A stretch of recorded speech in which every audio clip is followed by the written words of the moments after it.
We are here to game. This is going to be the my last stream of 2025.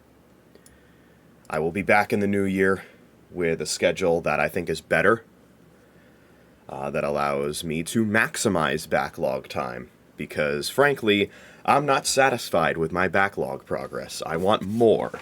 I want more time to be devoted to this, and so that's what we will do. Your last YTP coming soon. I see. I feel like you've said that before, though, but I'll be looking forward to it. But yes, we are here to continue X and Y. Finished exploring Lumio City last time, and now we are en route to Lavere City to hopefully finish off the year with 6 badges. I would be cool with that. So let me get the audio rocking and rolling, and then we will get rocking and rolling. Hello, pals! I am JoeDan54, and we are here to continue the backlog with Pokémon X. We will get the Lavere City Gym badge, but first, we have to actually get to Lavere City. So, let's get right into that. We started on the route to Lavere City. I'm trying to remember, I think there was a rival fight. And, of course, there was a cutscene with all of our friend group. And we are headed to the scary house. And I actually have a funny little story about the scary house. Or at least the route alongside it and a lot of the areas nearby it, that I think is kind of funny, so I'll talk about it. But yes, let's get right into it. As you can see here, I actually have the menu open, which I did not have when I ended the last stream.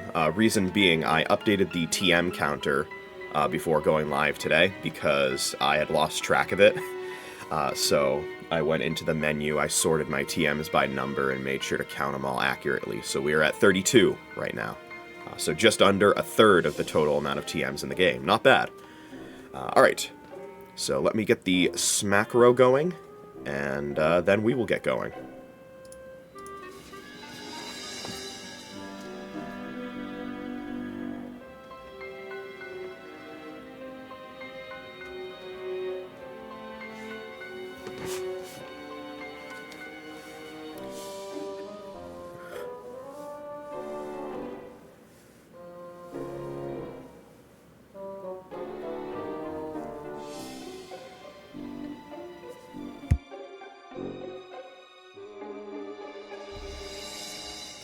Alright, let us begin.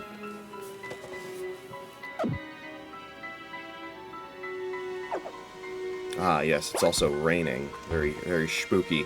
This entire area of Kalos is all about being nice and spooky.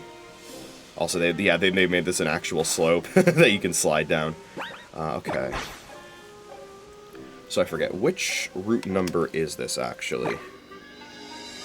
Bum, bum.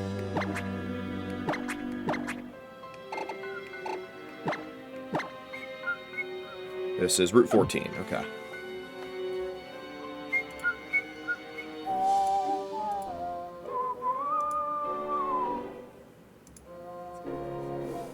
Right, we can get some good items in this route.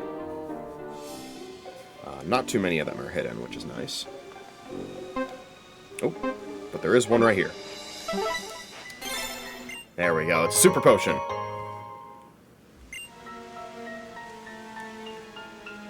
Alright.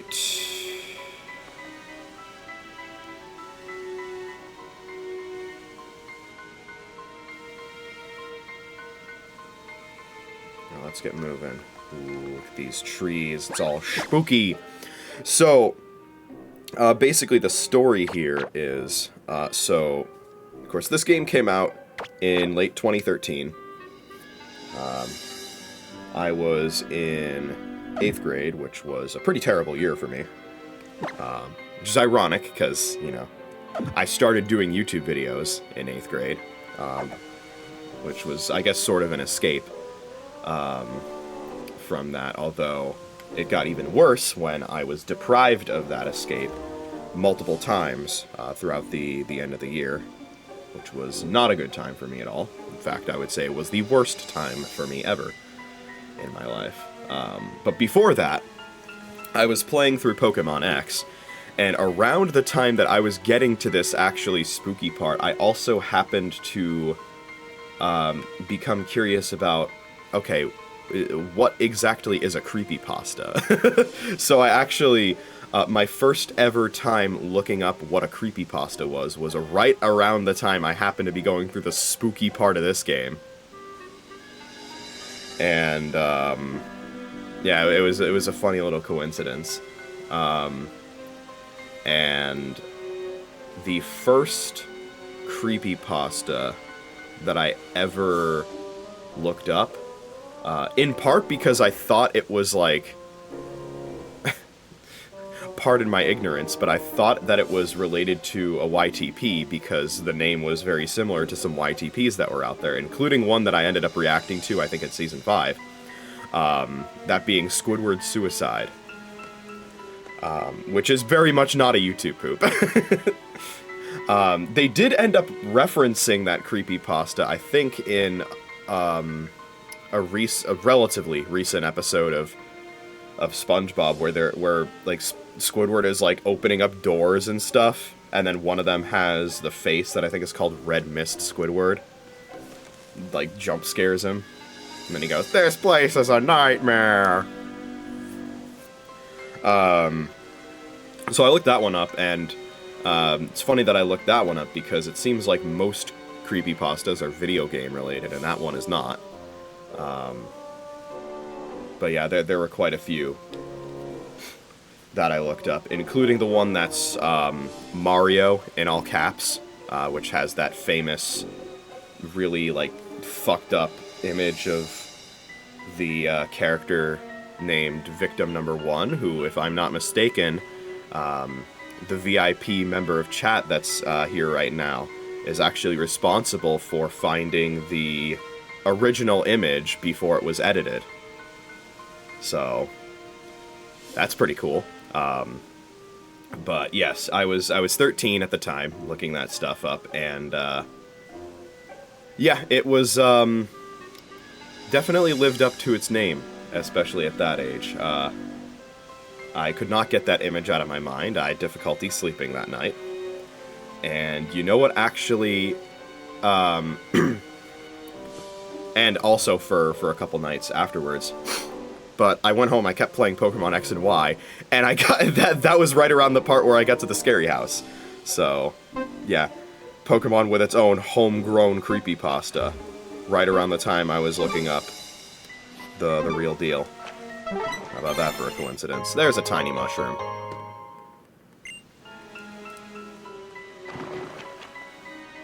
Let's see, are we going to be missing any items as we explore this route?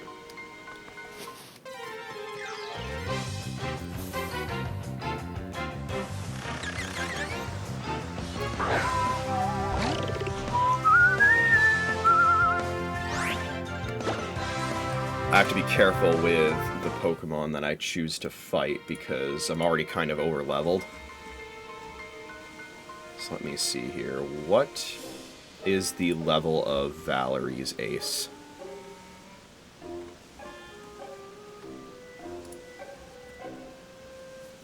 Oh, it wasn't you? Okay. All you did was notice a different thumbnail. Okay. Yeah, I don't know all the details, so... But I do know you were involved. Oh, okay. So Valerie's ace is level 42, so... That's fine for us to be at the levels we are right now, then. There's a YTP that would later be given a creepypasta. That doesn't surprise me. Oh, God. Remember that mechanic from Sinnoh? Where you would just fall in the, you would fall in the swampy, wet mud or whatever? A Spingebill one? Yeah, that checks out.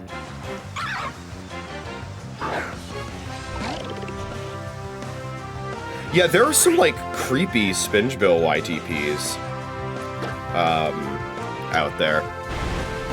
Like some of the ones that were in that particular genre where they focused less on being funny and more on being trippy. Advanced tips. A Pokemon with a Scrappy ability can hit a Ghost type with fighting or normal type moves. Yes, that is true. Even not running through that, you still fall in. Alright.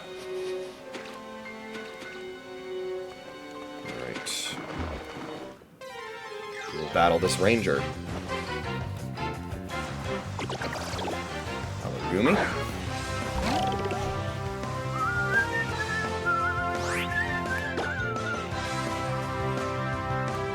Part Dragon type. You're gonna resist Water Pulse, but it's in the rain and it's Mega Launcher boosted, so I have a feeling this is still optimal.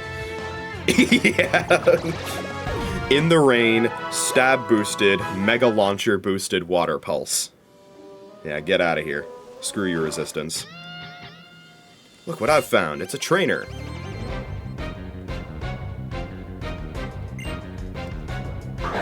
Melina! You're gonna do me like that, Melina!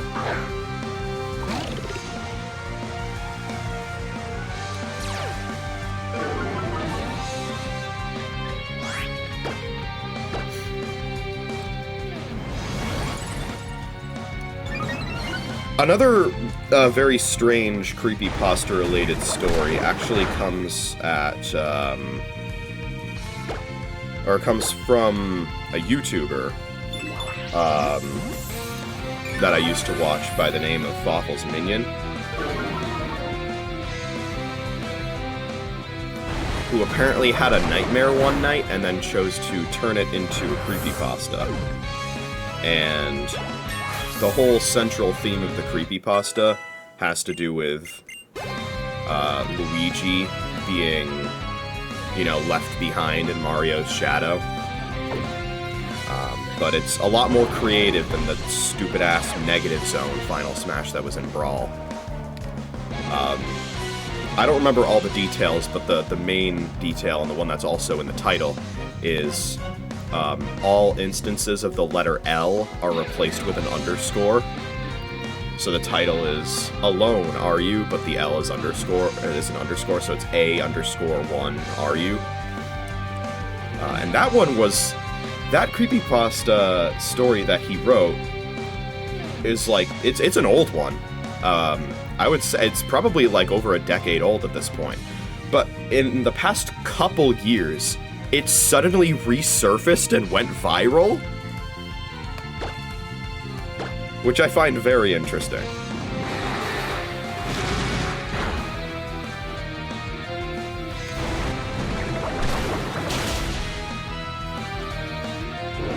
Bro, why are you bringing a Pyroar to this route? Keep your eyes peeled and you never know what you'll find. Also, Laver City is the location of the Duskstone, so we'll be getting Doublade into Aegislash pretty soon. Which, if I am not mistaken, is the last evolution that we need to do for the members of our team currently, to have all the current members of our team fully evolved. Very nice.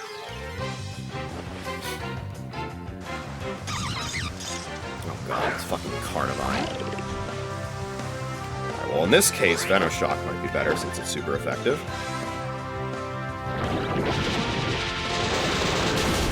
Oh, get out of here!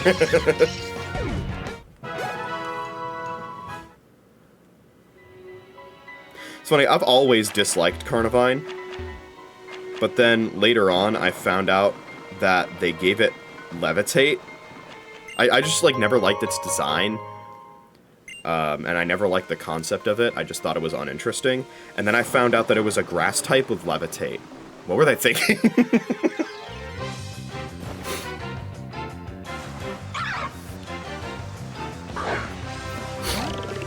If I'm not wrong, because I don't know exactly how terrains work, I think that means it's a grass type that can't even get the benefits of grassy terrain.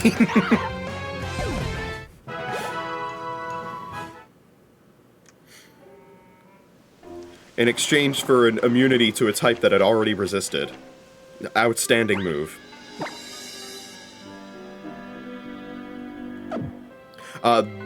By the way, there is a part 2 to this whole I looked up creepypastas while in this part of the game story.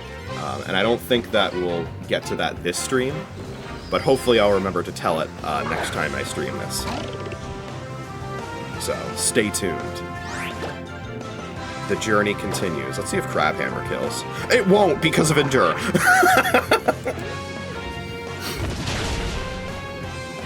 It would have, though. I'm trying to conserve Water Pulse PP, so I was seeing if I could use a different move against this thing. Which, if it didn't use Endure, I absolutely could have. I don't think there are any other hidden items left on this route, but I want to continue being able... Oh, never mind. I fell in. To feel shame is to be alive, and in an attempt to never forget that, I battle against trainers like you.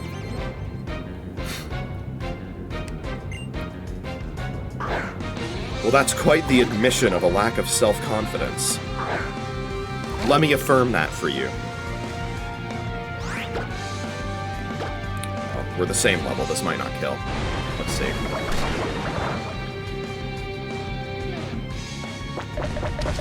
Doesn't Gumi have some ability that's related to the rain?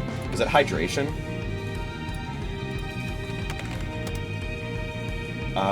Yeah, it is. Okay. And if I make contact, it lowers my speed. Potentially, if it has the hidden ability. It could also get Sap Sipper, but that's a grass-type related ability. Yeah, hydration is its ability that's related to the rain. Which means that if it were to get statused by anything, hydration would cure that status condition. Fortunately, I wasn't running a Venoshock-based strategy there. What incredible power. I feel something awakening inside me. Perhaps I should engage with more living, breathing people. Nature and change. Am I evolving?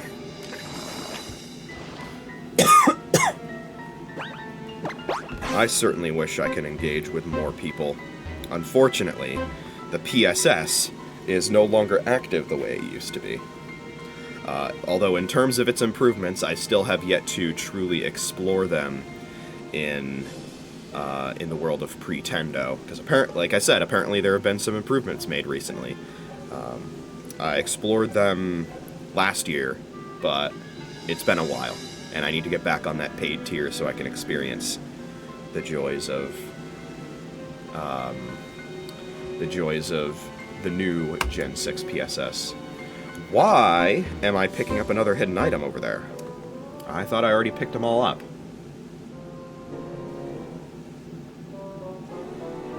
Oh, there is one more. Okay. I've known forever, since my previous life, that we would meet here today and face off. Pretendo. Is there a font family called Pretendo? I wouldn't know. The Pretendo that I'm referring to is fan-run servers for Wii U and 3DS games, now that those servers have been, the official ones, have been shut down by Nintendo. People are running fan-made ones for some of the most popular games that used to use them. So there are fan-run servers for Wii U Mario Kart 8. The name of the single font, I still don't know.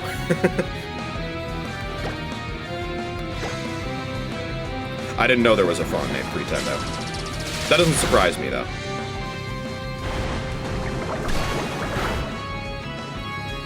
But yeah, there's fan-run servers for Wii U Mario Kart 8. There's fan-run servers for Wii U Xenoblade Chronicles X. There's fan-run servers for Splatoon. Presumably Smash Wii U, and probably also Smash 3DS.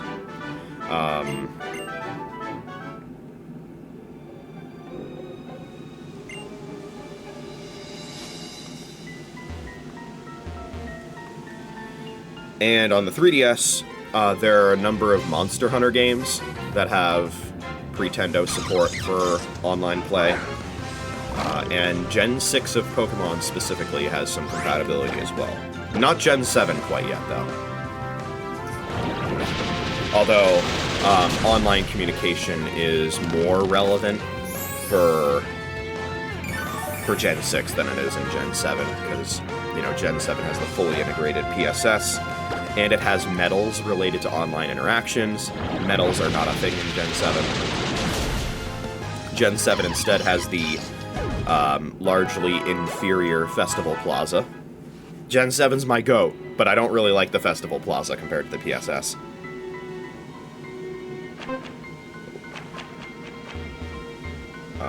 Oh, it's picking up the hidden item from all the way over there, okay. Alright, time to fall in again.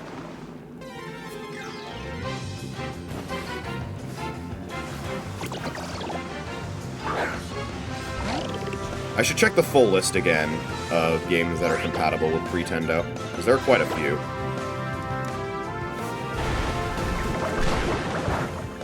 I don't know how many of the compatible games I currently own. I actually got a confusion on Water Pulse, and it paid off! One turn kill, you'll love to see it. Thank you, Confusion Assist.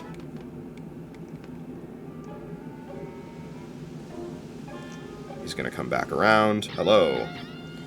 Become one with nature to understand how Pokémon truly feel.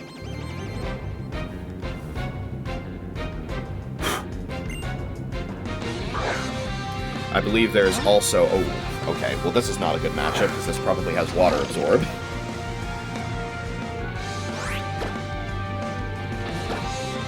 Maybe we can still get a Venoshock kill. Don't para.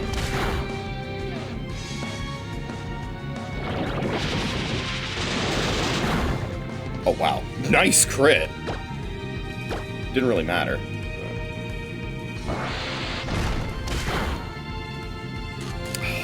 Fuck. No! Full para! I can live another.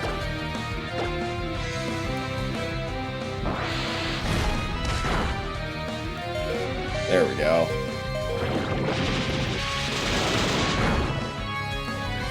Wow, another Venoshock crit. Fracture's coming in, okay.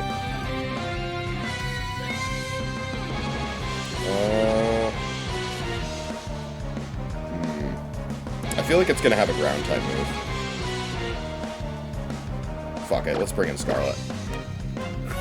Both Pokemon I wanted to bring in are weak to ground, so...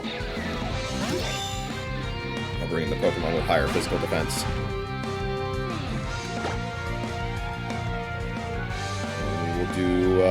We'll set up here. We'll set up here. Oh, he's setting up here too. You fool, you're already faster.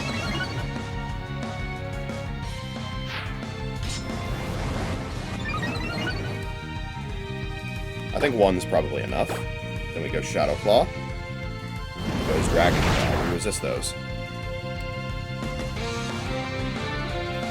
And you get Rocky Helmet Chippage.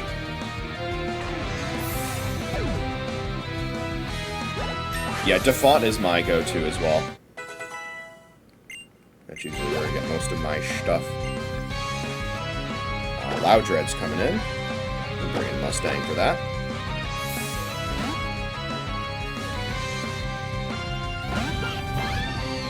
It is raining, so we'll use Psyshock instead of our fire moves.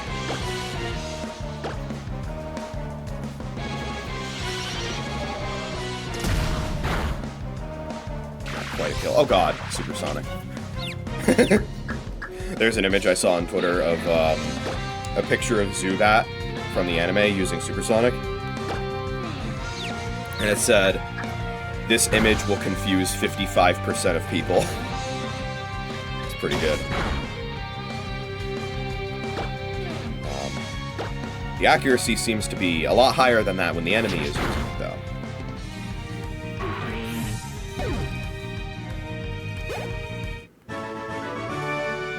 Amazing power. Do you understand how Pokémon feel?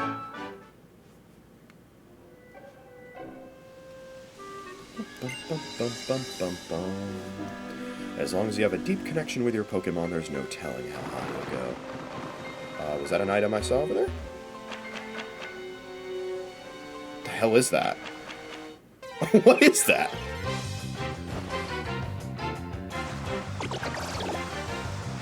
That doesn't really look like the top of a Pokeball. Is that a berry? What is that? Ooh.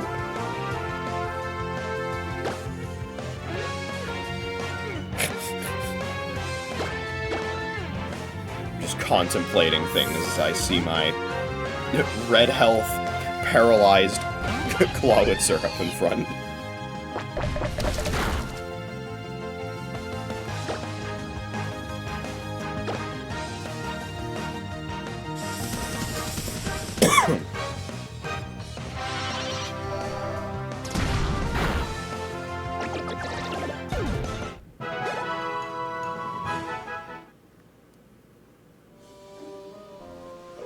I should use the shortcuts on the bottom of the screen more often instead of pressing X to open the menu.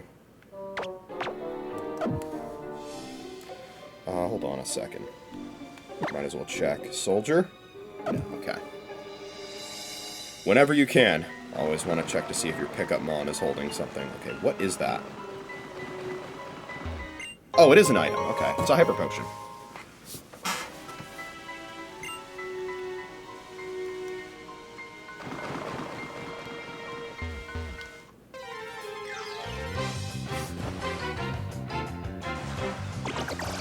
Plenty of Goomy here.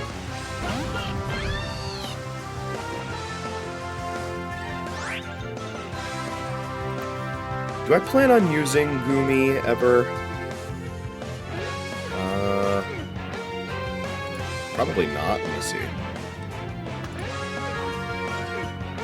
Oh no, I do. Okay. Yeah, when I play Y, I'll be using Goodra. So good to know you can get it here.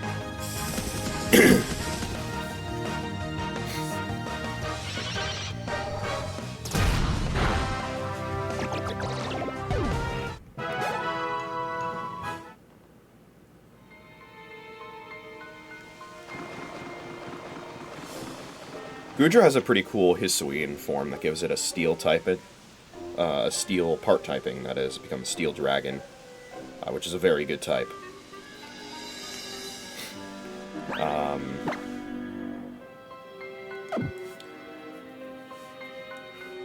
It also gets the Shell Armor ability, which is a very good ability. It is, blocks crits, which is very nice.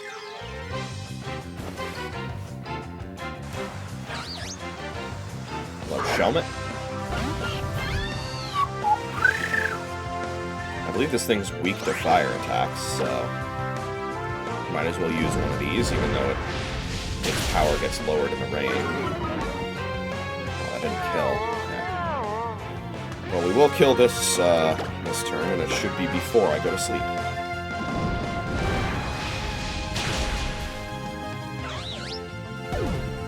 Nice.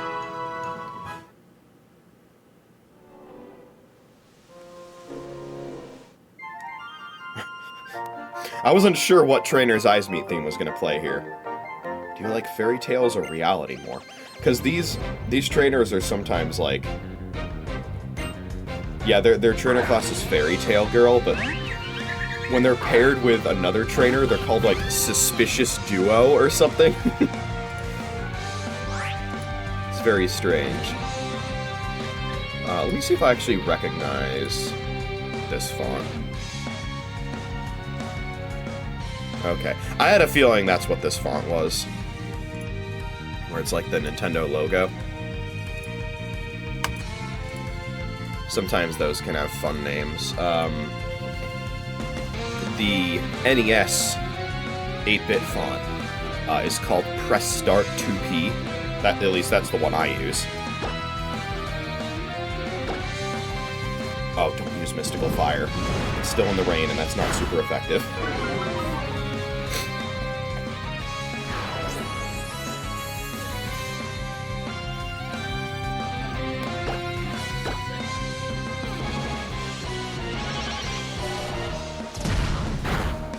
Okay, still killed. The wish will do nothing for the next Pokemon. Nice level up. Slurpuff coming in. We'll stay in. We'll stay in. Fairy resist, after all.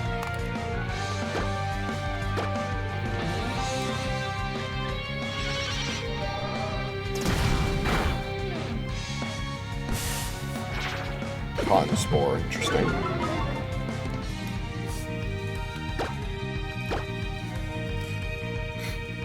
Oh, now he's faster. He's using Draining Kiss. And got a crit. It still doesn't matter, though.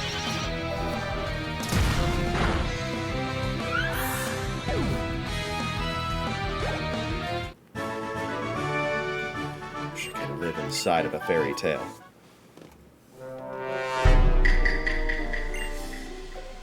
I can't wait to read the rest of Chantal's latest novel. Hell yeah. From one Chantal fan to another. Roselli Berry. That reminds me, there's a ghost-type trainer in Legend ZA who is very similar visually to Chantal. And I don't remember her name, but she's really cute. She also hangs around a Chandelure a lot. She's basically just Chantal 2. Alright, so we can use Cut here. Get ourselves the TM for Will-O-Wisp. Very nice.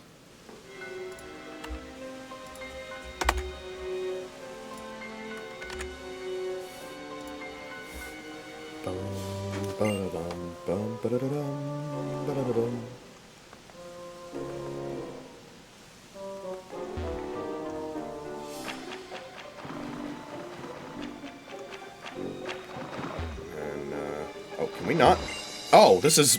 we need to surf across this. Okay.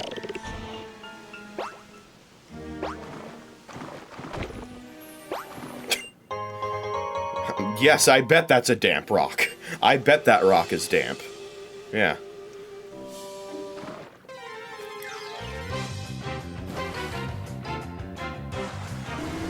Hello, Quagsire.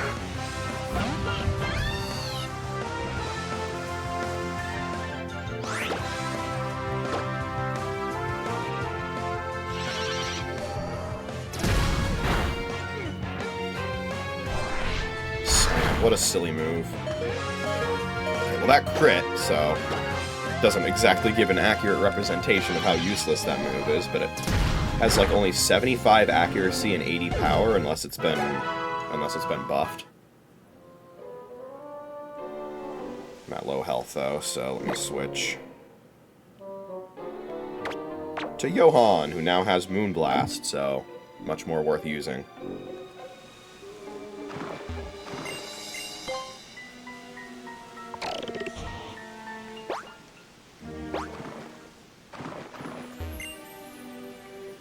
The swamp, I can't help but think of poison. I'm sorry, that really wasn't a very interesting thing to say. Take this as an apology. We got the TM for Toxic, a very good TM.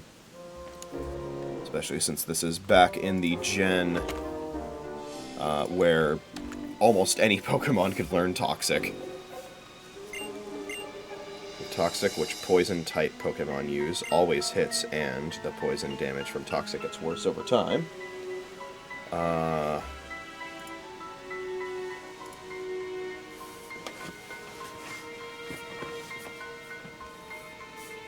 That's interesting, the wording that she gives here. Yeah, here it is. Yeah. Okay, it's actually listed in the trivia section here. In English, the Hex Maniac that gives the player the TM for Toxic erroneously states, the move Toxic, which poison-type Pokemon use, always hits. That is what we call bad localization. What it's meant to say is, when poison-type Pokemon use Toxic, it always hits. The way it's phrased in the localization makes it sound like this is a move that can never miss regardless of what Pokemon uses it. When in fact, only if a Poison-type Pokemon uses it will it always hit. Otherwise, it has 90 accuracy.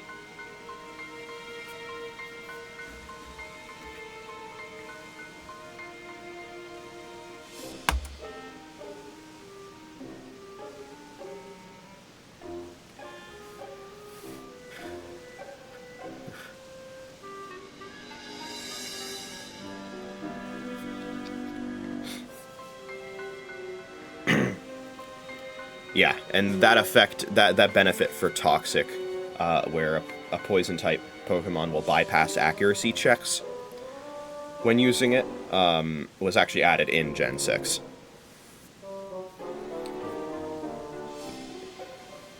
And what I did not know about this until I just looked it up now is, if a Poison-type Pokemon uses Toxic on a Pokemon that has flown into the air or is underground, like from Fly or Dig, it'll still hit.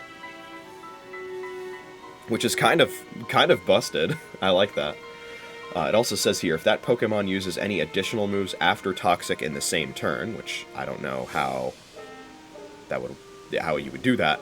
Those moves will never miss either. This is known as the Toxic Sure Hit glitch.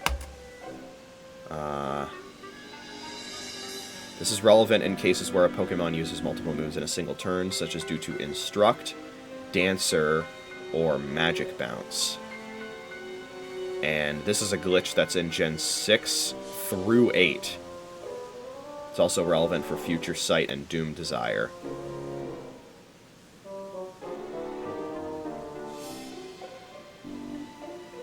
For example, consider a Poison-type Pokemon that had used Toxic the previous turn, but selected Horn Drill this turn.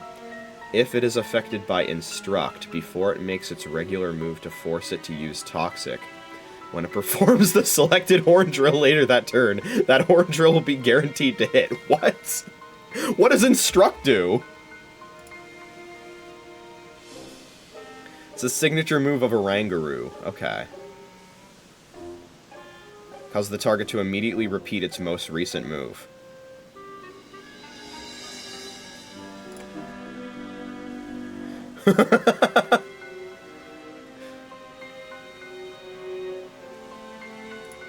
That's funny. That seems like there's some really funny technology you can do with that. Okay. I'll be honest, I thought that buff to Toxic, where Poison-type Pokemon will always hit with it, was added in a later gen. I thought that was added in, like, Gen 8, because I think the move distribution for Toxic was restricted starting in... Was it Gen 8? Or was it Gen 9?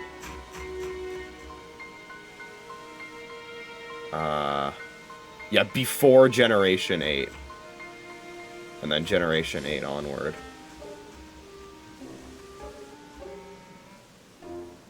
Yeah, before Generation 8, and then it says every Pokemon can learn this move by TM except the ones. There's so many Pokemon that can learn Toxic before Gen 8 that they have to list the ones that can't instead of the ones that can.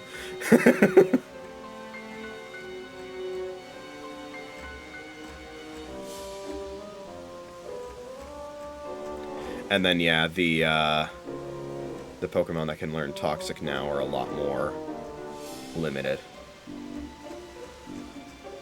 And that was starting in Gen 8, which is why I thought the buff for Poison-type Pokemon always hitting with it was a Gen 8 thing. But it's not. It started in Gen 6, apparently. Learn something new every day.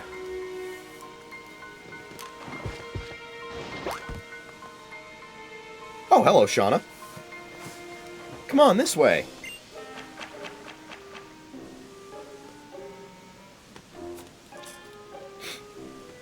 So this is the house.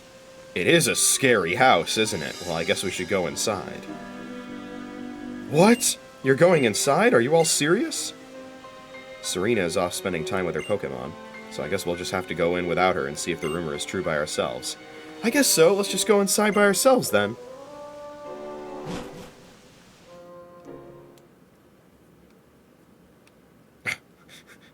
Hello. Let's get started, then. The camera angle. Again, keep in mind, this game came out in 2013, so when we get to the quote-unquote payoff of this, there's a certain game that was very popular around this time that you might be reminded of, and I imagine a lot of people, when they played this game, were reminded of that as well. Oh my god, it's zooming in! It was a dark and stormy night many years ago. Lost, I arrived at this house and went inside. The lights would not turn on, so I fearfully looked around the house. Eventually, I made my way into the kitchen. There was no sign of anyone being there. This isn't even a Dutch angle. What would you call this? This is borderline experimental. I found the fridge, and when I opened it, a faint light leaked out. Kill me, later. I could finally make out my surroundings, and I saw the faint outline of a man huddling in the corner of the room. I tried to tell him that I was lost, and I was hoping he'd let me stay until morning. But when I approached him, the man suddenly screamed, "Stay back!" I apologized and continued to plead my case. "Please, can't you help me?" "I'm not talking to you," he shouted. When I looked at the man in surprise, when I did this, the man asked me, "Can't you see them? Behind you." "A horde of faceless men!"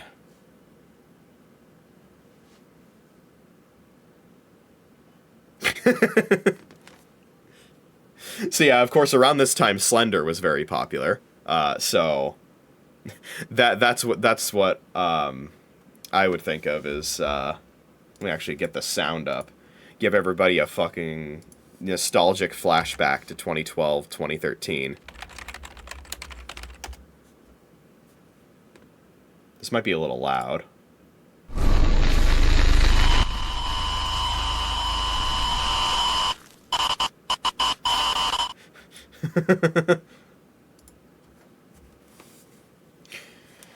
Oh, yes.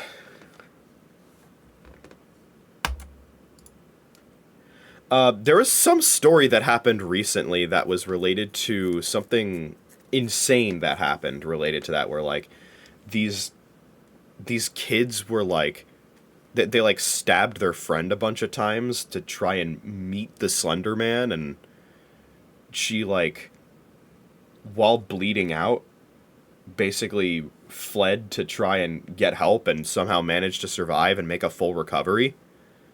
And something happened recently related to the people that actually stabbed her, and I don't remember what it was. There was some story about that. What was it? There was a documentary made about this too.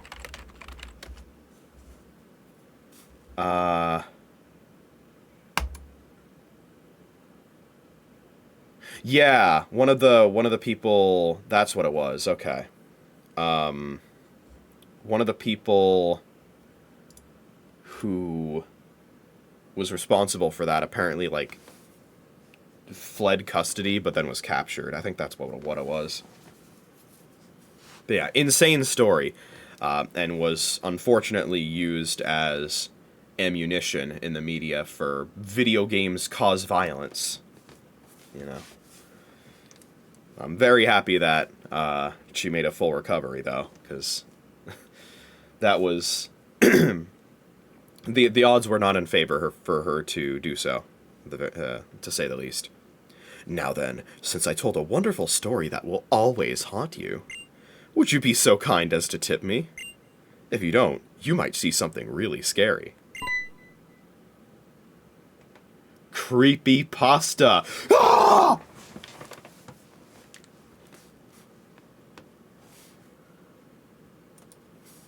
You're charging us? Even haunted houses aren't free, you know. Would you like to give a tip? It'd be really funny if I just choose not to. Fuck it. You get 100.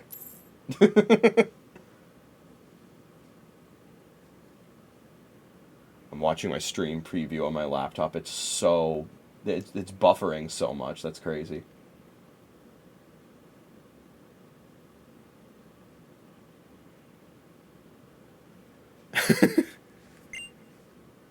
Sheesh, let's get out of here. Huh? Is it over already? I wasn't really listening. Was that story you just told really true?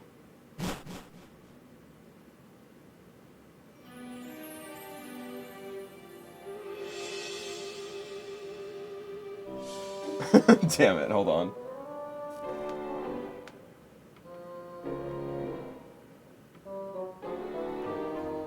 I guess it really was a scary house in a way.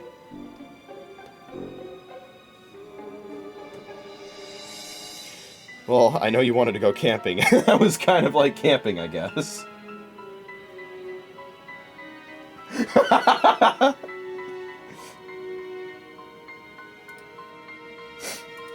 For those who don't know what I was referencing with the creepy pasta, ah! Nepesta did the same thing, like, randomly. I don't even know why he did it, but, like, he was playing Tidal Wave in Geometry Dash, and the level, like, glitched with the scrolling, and then he just stared at his camera and did that.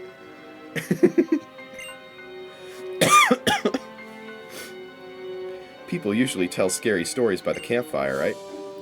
I've had enough of dark places and scary things. I'd rather rehearse my dances. See you all later. What should I do next? I guess I'll go to Love Air City. See you later, J-Meister. Please compare Pokédexes with me again soon. Yeah, I keep beating you despite catching, like, almost no Pokemon, so... I don't know, man. Oh, you can cancel her animation if you advance her dialogue. That's kind of funny looking. Yes, you can go back here. I was gonna say, there's that. There should be a hidden item down here, if my sense of direction is as sound as I hope it is.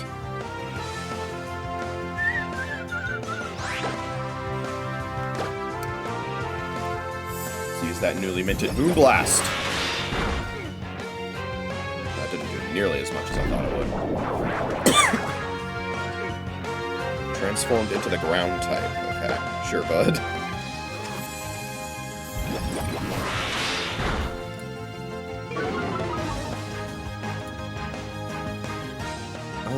Okay. It does have higher SPDF than it has physical defense. It has 99 special defense, but that's still not a ton. So that's interesting that I'm not doing more to it. Would you think I don't know.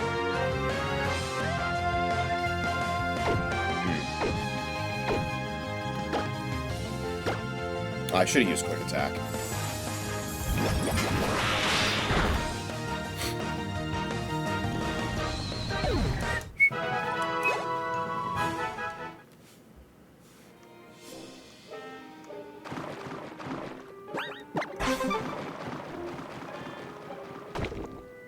Okay, man.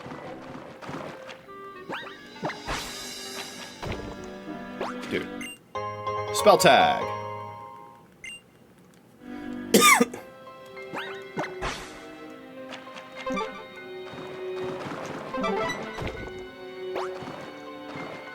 We're here? Thank God, okay.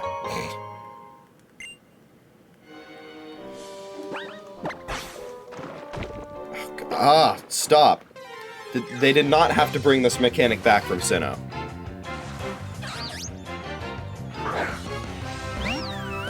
At least it's only for one largely inconsequential route.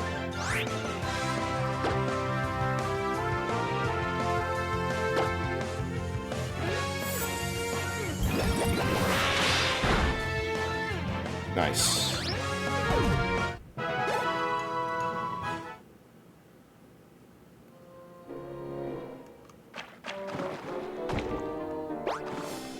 Get me out of here, man.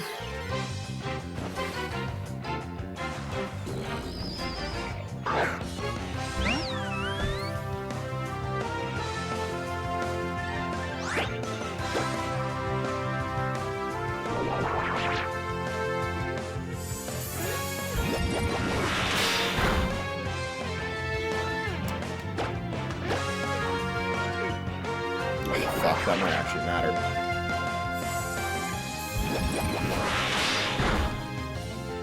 That's interesting. I'm doing a lot more damage to this one than I was doing to the other one. Was the other one, like, plus special defense nature, maybe?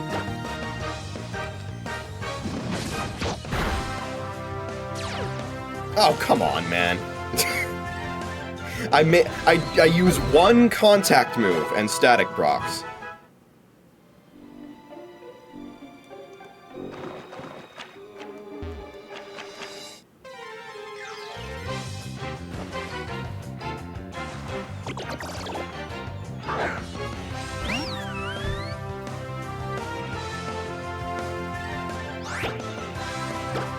Bursting with enthusiasm. Well, I can see why. It's super effective. Is that level 40? Let's see. Yes, it is.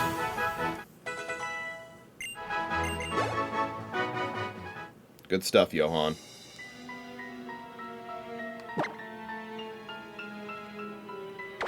We'll put Trina in front now.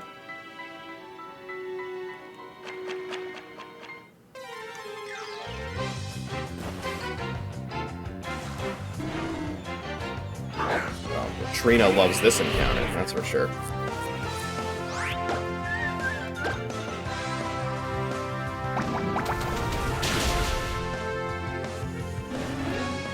Ezel.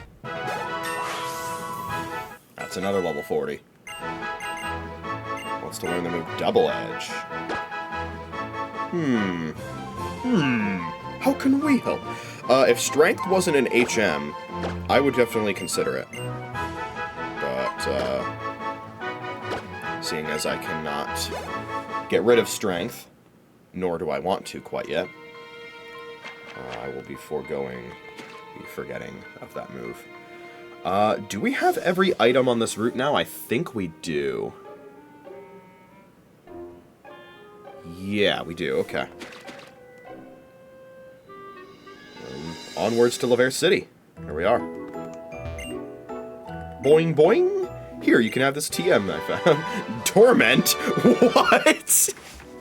Why did he go boing, boing, and then give me the TM for Torment? Huh?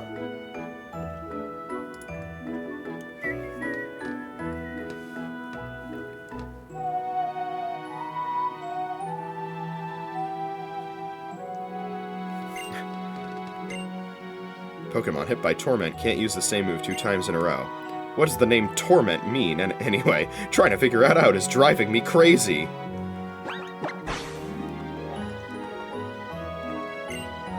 The city of otherworldly dreams. Oh, we can go back here.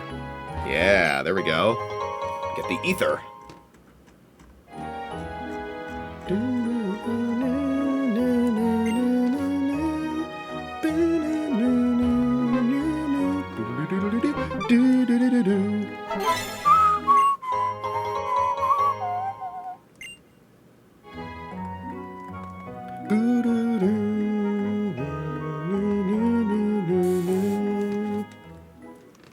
Alright.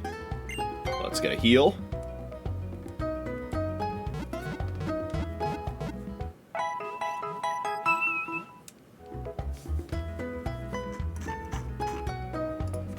And yeah, we're here in Laver City now. Despite being surrounded by some spooky atmosphere, this is actually, it has like a very happy theme to it.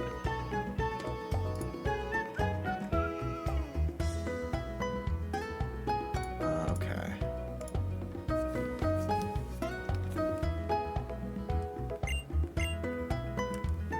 Let me check something real quick. Okay, that's Dendemil Town. I'm like, where the hell is Dendemil Town? That's the city with the move reminder, so it's good that we have that soon. Coastal Kalos has lots of water Pokemon in it. I would assume so, yeah. Hey! It's Mr. Bonding! It's bonding time, baby! Alright. Encounter power.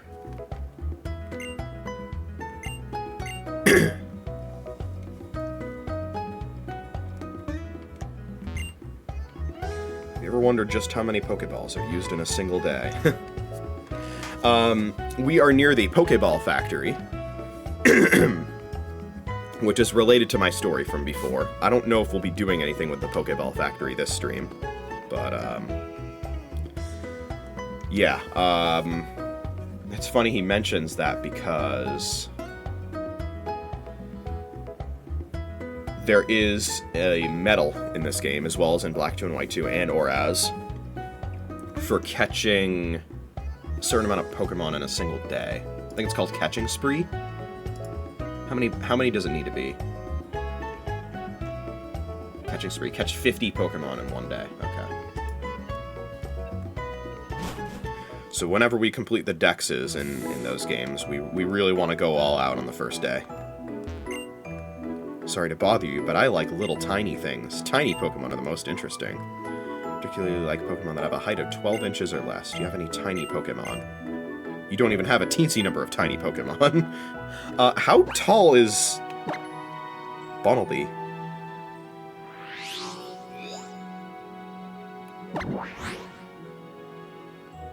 So I would think it would at least be close to that. It's 1'4", okay. It's close, but not quite 12 inches or less. Are you gonna roadblock me? No, okay. I was wondering if he was gonna be like, show me a Pokemon 1 foot or smaller, I won't let you pass. So there's a closed shop there. After an Arbok uses shed skin, I collect its discarded skin to make wallets. Did you know that some Pokemon can use shed skin to heal status conditions? I'm Gaddy. Oh god! It's he's related to the dudes from the Malville City Pokemon Center. I have a scintillating story for you. Would you like to hear my story? Absolutely. Lying back in the green grass, it's so nice. A quick ball makes every battle sunny, don't you agree? Dude, he's back. That's crazy. I wonder if it's a different dude based on... Oh, no, okay, it looks like it's a fixed one. Because I know there's, like, different ones in the Malville Center. My dad's older brother, that's my uncle, you know, lives in the Hoenn region. There you go, yeah. But yeah, like, there's Giddy, there's some others. There's, like, Bard. Yeah, Hipster, that's another one. Storyteller.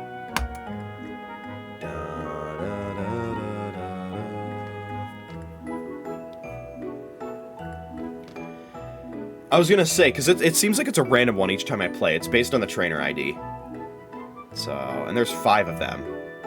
Bard, Hipster, Trader, Storyteller, and Giddy.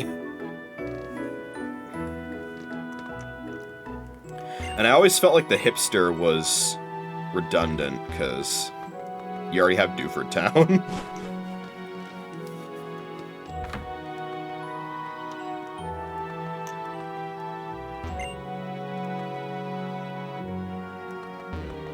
Actually, let me see if there's anything that I would want here.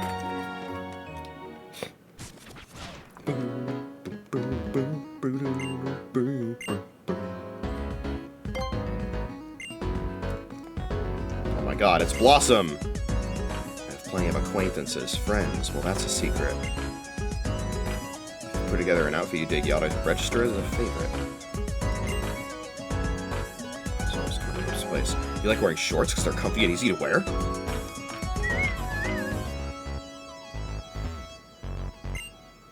Hello. Ah, there we go. Okay.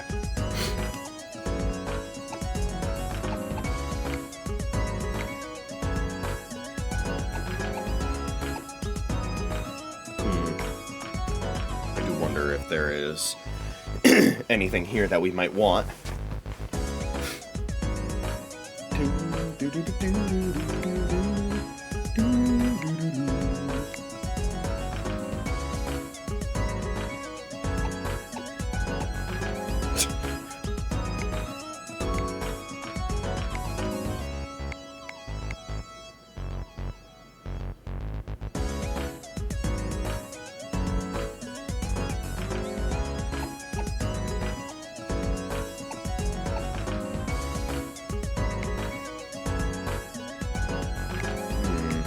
You know what, let's go with the red ones. Yeah.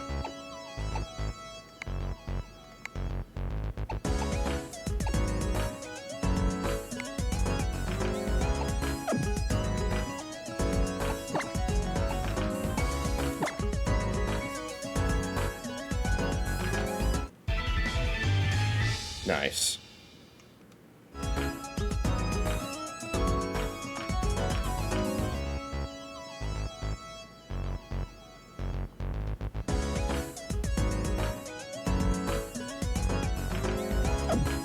Nice.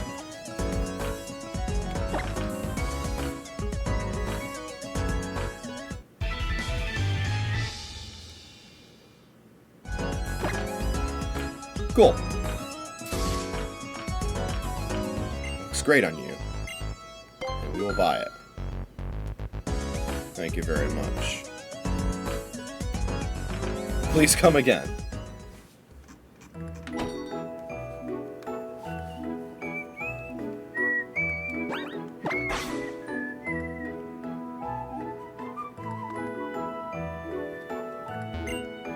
It's mysterious. So very mysterious. The ability called Pixelate somehow turns normal-type moves into fairy-type moves. The building that's part of the biggest tree in town is Laver City's Pokémon Gym. Actually, it's the building right next to us, yes. Oh, you can sit on the mushroom! I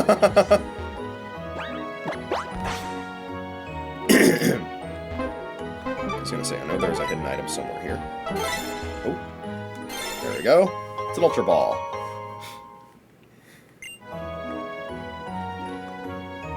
Yeah, I love the design of this gym.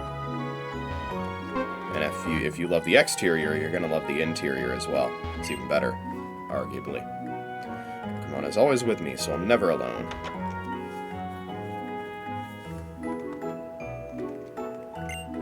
Hey, you still travel with a Pokemon a professor gave you? If you two have a strong bond, there's a special move it can learn. I'm guessing, yeah, he's referring to Mustang. Fire Pledge. What exactly does that do? Okay.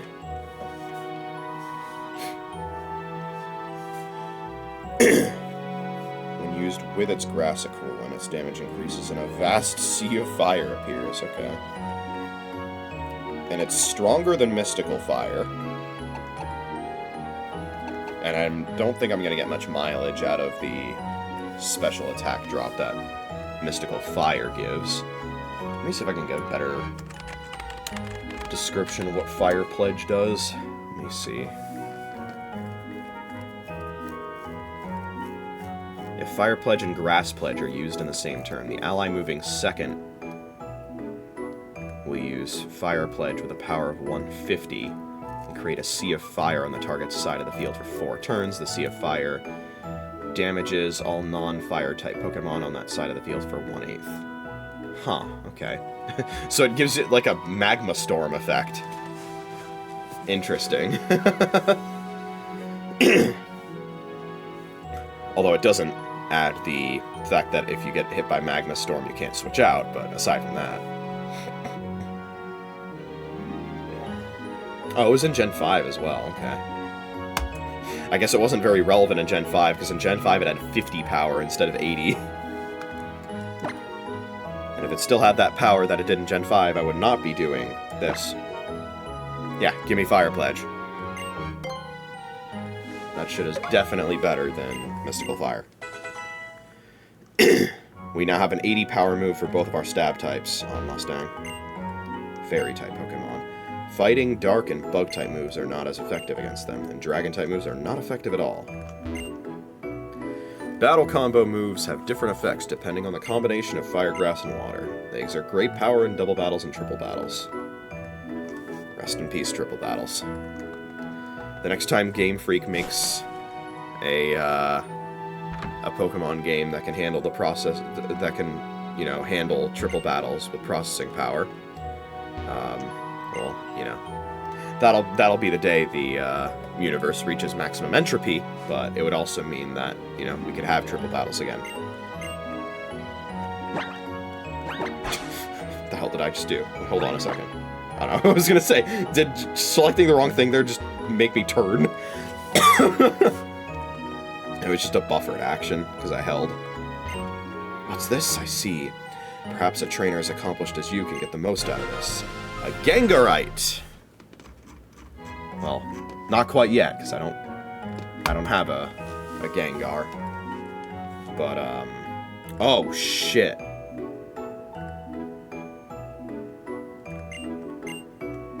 Some Pokemon evolved sent to summon by Link Trade. Homer's one of those Pokemon. I'm on my own, but I'm going to Link Trade with. Chat? The Dusk Stone that you get? The Dusk Stone that you get? In this city? It's locked to post-game. Oh, fuck. Okay.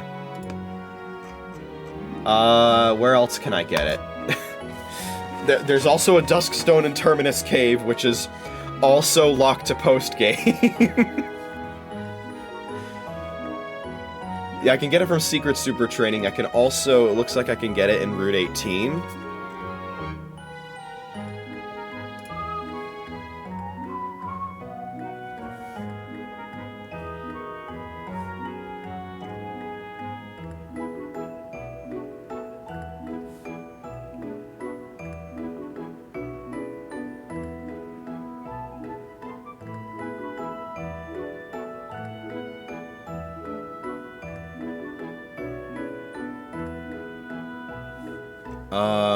Although it's from Route 18, but it's RNG. Oh no. So it looks like the only way to get this item before post-game guaranteed is through Secret Super Training. Oh boy, okay.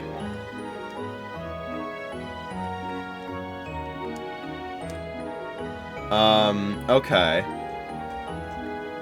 Well, I guess that's something that we'll want to do when I stream this next time in the new year.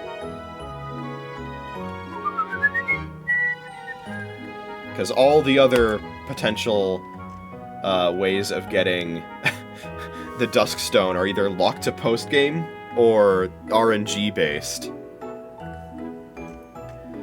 That's fucked up. It's not the end of the world, because I think I may have wanted to delay this evolution a little bit for learn set purposes. Let me see here.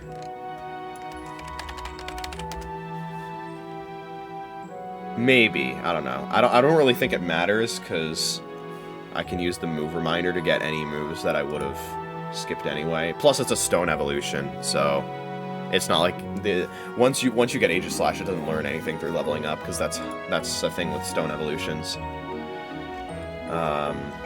But if the whole move reminder thing were not the case,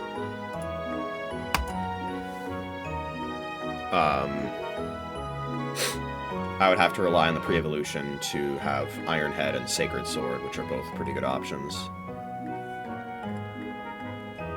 And it's making me wonder, because, you know, there are a lot of good options here, what moves I should even have. Because there are a lot of good move options for Aegislash. I've been keeping Shadow Sneak because I think having a priority move on Scarlet right now is good. But, like, Shadow Sneak is good. Having a stab ghost type move that's stronger is good, like Shadow Claw. And I've been prioritizing keeping that over giving it Night Slash. But then it also learns Iron Head, which is another good stab move, and Sacred Sword is also an option, which is a strong fighting type move. And it ignores, you know, certain stat changes on the opponent's side that would make it less or not effective. But upon evolution, I'm going to learn King's Shield, and that's, you know, an insanely good move. And I also want to keep Swords Dance, because that's a really good move. Although, I should probably make sure I understand how Stance Change works.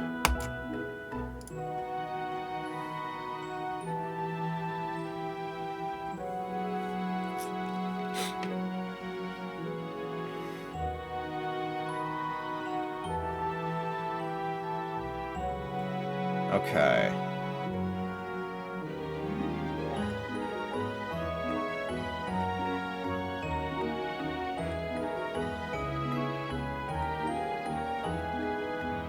Yeah, Shield form, Aegislash uses a damaging move. It changes to Blade form immediately before using the move. If Blade form, Aegislash uses King's Shield, it changes to Shield form immediately before using the move. Status moves other than King's Shield will not change its form.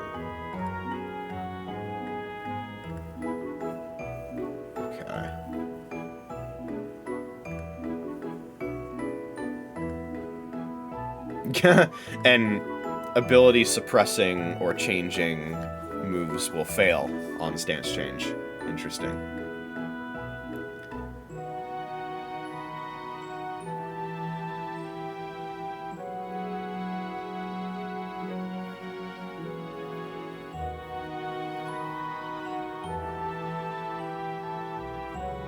And in Gen 6 specifically, Stance Change still activates, even if the move fails from something like Confusion.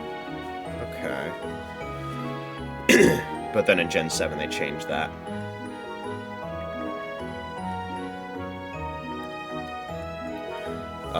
I would assume that it starts out the battle in Shield form.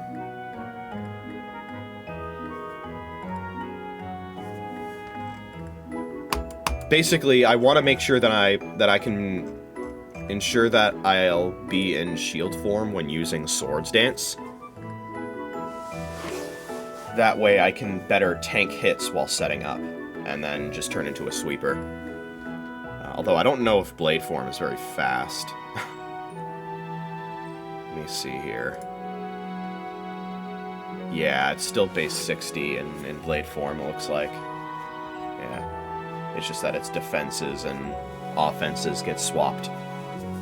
And it actually gets crazy good special attack in addition to physical attack, which is interesting. So you could run special moves on this thing too, which is wild.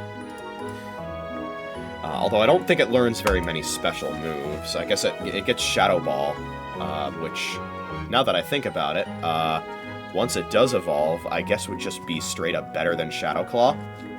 Well, in theory, hold on. Remind me again my nature on Scarlet. Let me see here. Plus special defense minus speed. Okay. And yeah, right now, like, physical attack, way, way better than special attack. But that's because of Doublade's stats, where it has 110 attack and 45 special attack. But Aegislash has equal attack and special attack, regardless of what form it's in. So both options are equally good, and yeah, it seems like Shadow Ball is the way to go there. And yeah, I can also get Flash Cannon, although Iron Head's probably just better because that has the flinch chance. Not that it's going to be faster than much, but, you know. Yeah, not a whole lot of other special moves I can learn. I guess Hyper Beam, but most Mons can learn that.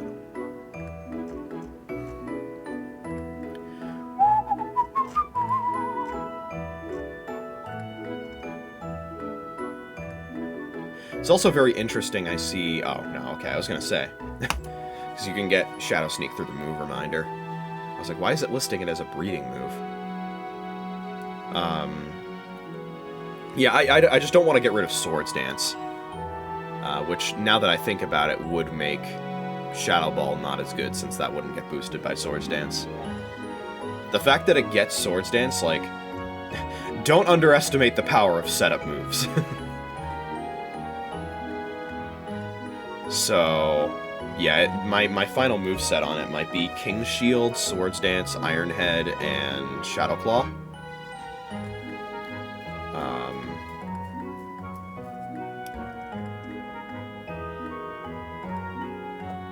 With the most likely move to swap out there being Shadow Claw. I'm not sure, though. Let me see if I can get some recommendations on Schmogon.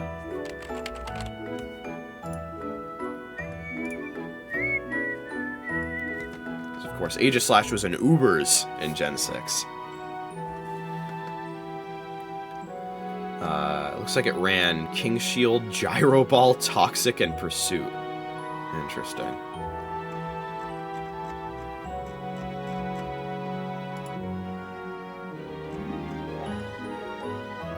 That does not seem like a very good moveset if you're fighting against AI opponents, right? Because pursuit trapping isn't really something you're going to do against an AI opponent, because AI opponents, they don't switch.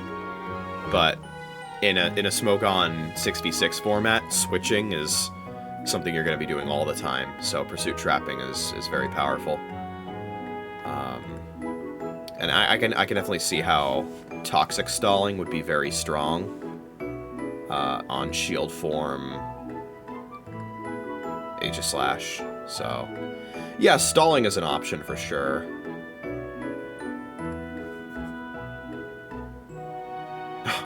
That's interesting. So the Smogon set specifically recommends a sassy nature, which is in fact the nature that Scarlet has, which is kind of awesome. Yeah, I see leftovers here. Very good item to have on that set. That's interesting though, because it doesn't really have any other sets that are listed here. It seems like a big reason it's strong is because it's a really good matchup against a lot of fairy types. And yeah, that Gyro Ball is also something I can lean into, and it's a TM, so I can reteach it whenever I want. Yeah, there's just a lot of different options, so Aegislash is going to be a fun one to use whenever I get to battle Masoning. So, yeah, interesting stuff, and I do have Gyro Ball right now, so it's a question of whether or not I want to change that out for Iron Head. Actually look at Gyro Ball here.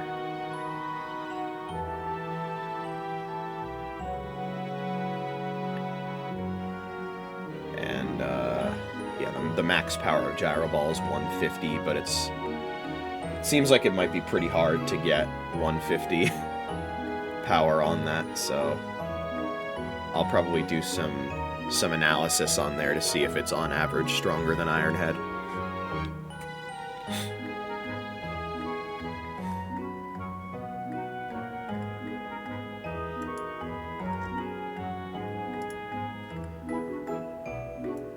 Very interesting. So yeah, we're gonna want to use Secret Super Training in order to get that Dusk Stone, huh? We'll do Super Training next time I stream this, but we're not done yet. There's still more to do. I just wanted to look some stuff up because I got a little bit shocked when I was looking through the item descriptions and saw that the Dusk Stone is locked to post game here. Because I was thinking to myself, oh, I'm finally gonna be able to get Aegislash, and then I realized the Dusk Stone is locked to post game. That's okay though. We have other options.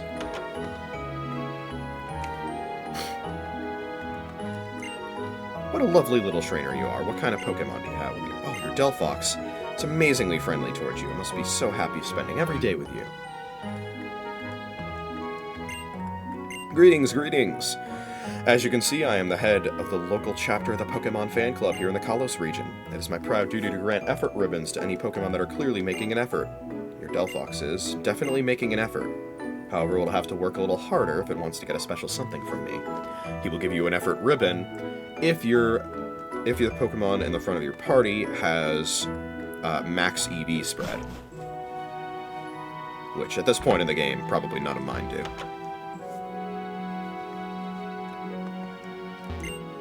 They say that in the ancient days, man and Pokémon were the same. There's even that old story where a Froakie turned into a human, right? Is that supposed to be a vague reference to Redacted from the anime?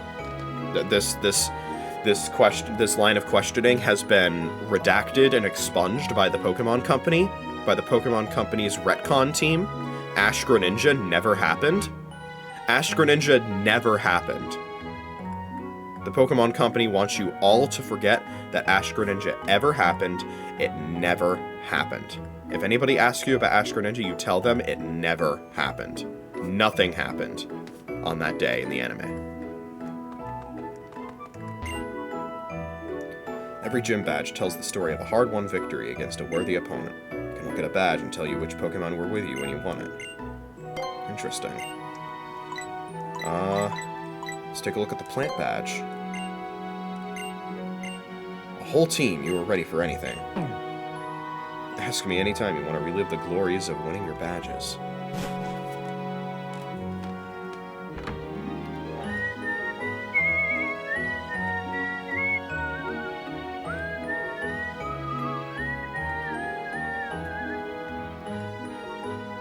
Okay. Looks like there's one more item we can get here.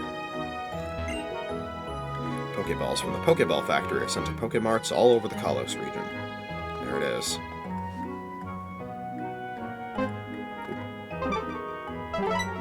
There we go. No Dusk Stone we can get here till post-game, but there is a Leaf Stone. We live in a society. Sure seems like my Pokemon is getting stronger really fast. Could it be because we play together every day? Yes, you do get boosted EXP from playing enemy. I love really big things. Same, girl, same. My favorite Pokemon are big ones, too. What I mean by big, you know, is being taller than 9'10". Oh, well, I don't go that big. A big Pokemon, show it to me. Maybe later on. We got a coffee shop. You're here to spend some time, didn't you? Where do you want to sit? We'll go to the counter. Oui, certainly. Cafe is known for the special juice. Enjoy. We'll give a tip.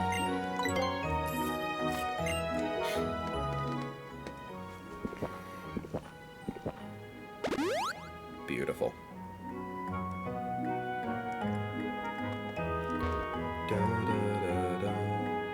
Leaving already? Sure, I guess? Oh god. Okay. I guess you can't go that way.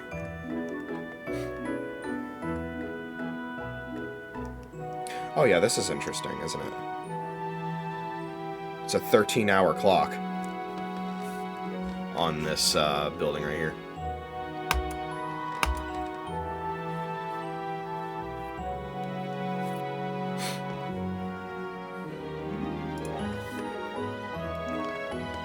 Yeah, it's a very cool design. This is one of this is one of my favorite designs for a gym building. All the fancy mushrooms growing on the tree, the giant tree with the big clock. Every fantasy world gotta have the giant fucking tree in the middle. That's just a rule.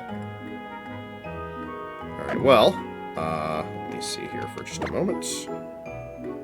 Soldier HM does have an item. And it's an Ultra Ball! You'll love to see it.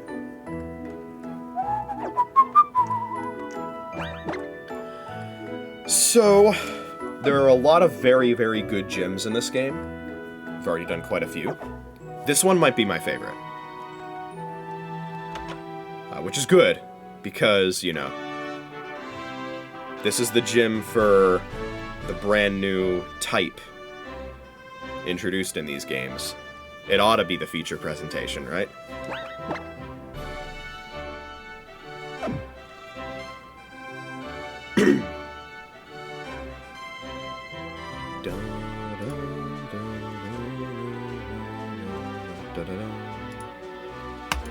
Alright, so, We want to have our team at level 41 for this gym fight. We're pretty much on our way to being there. Well, howdy, Mr. Pouty. What's new, future champ? This here Lavera City Pokemon gym has some truly confounding conundrums. The first shocker here is a fairy-type gym. Bet you never seen one of these before. The second shocker is how do you get around? Hop on one of the warp panels and off you go, but where you land, nobody knows. Ha! Just pull on your leg, champ. The warp panels all have fixed destinations, of course. Step on a flash... Did he say yellow panel? Step on a flashing... Oh, okay. I was gonna say, this one's not yellow. There's the ones over here. Alright. Yeah. The design here is so good. It's based on, like, different floors of, like, a dollhouse, and they're all so ornate. It looks beautiful. I love it. And the only thing more beautiful than the decor in this gym are the trainers themselves. And before I actually write this line, I'm going to solve myself a mystery. How is this word pronounced?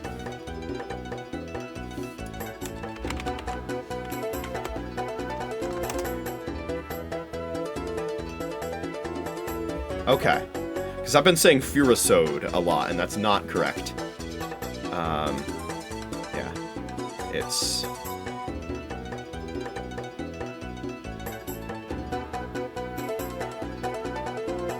Furasode, I believe.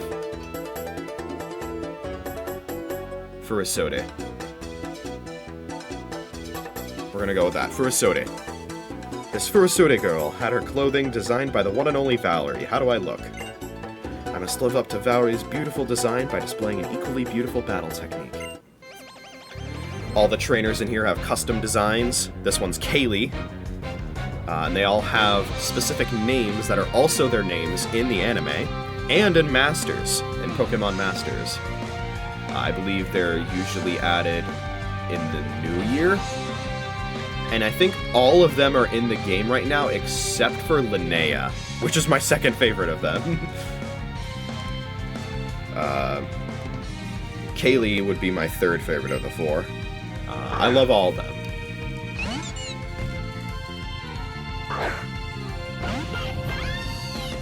So yes, we'll be fighting lots of fairy types.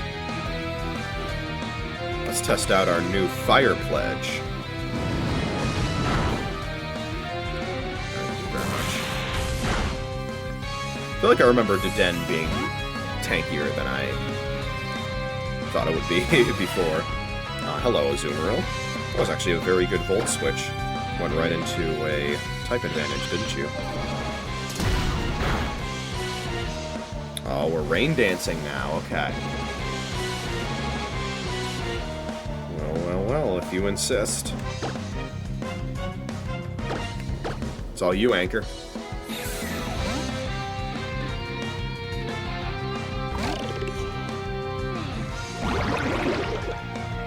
Okay, off the rain.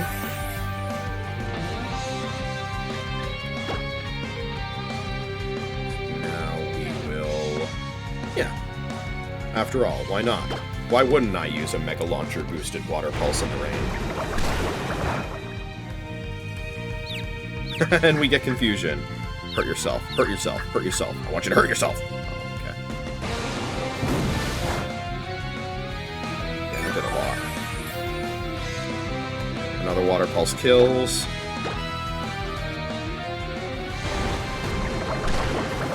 The rain you set up will set me up for a kill on the den.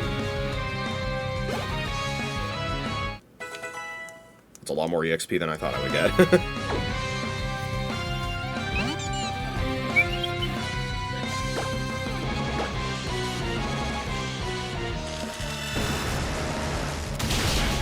We're fine.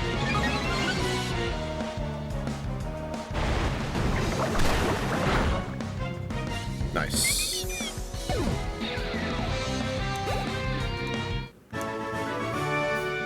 So strong, so beautiful. Things that are truly beautiful are difficult to describe with mere words. She's talking like Cinderella from Mike. Let's bring Scarlet up front. She's got a good matchup against these trainers now, doesn't she? Where are we dropping next? Linnea's room. Some very expensive looking shelves line the wall. Oh, very nice. Hello, Linnea.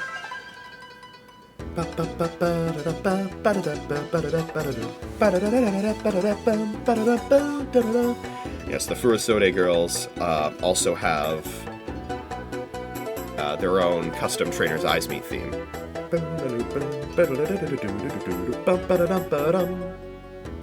I looked up to Valerie so much that I came here to learn from her. Here's Linnea, who I believe is still not in Masters. She might get added in the new year this time around, though. Oh, Jesus Christ, so weird.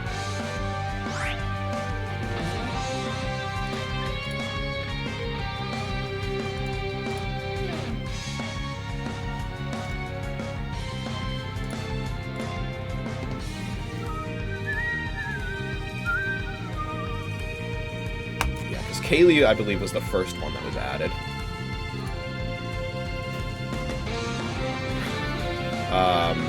Linnea's still not in Masters.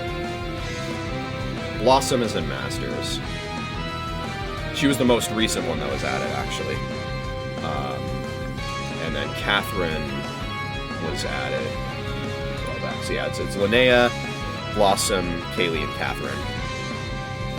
So I would assume Linnea is going to be added this time around. In fact, I'm going to drop that prediction right now in my group chat.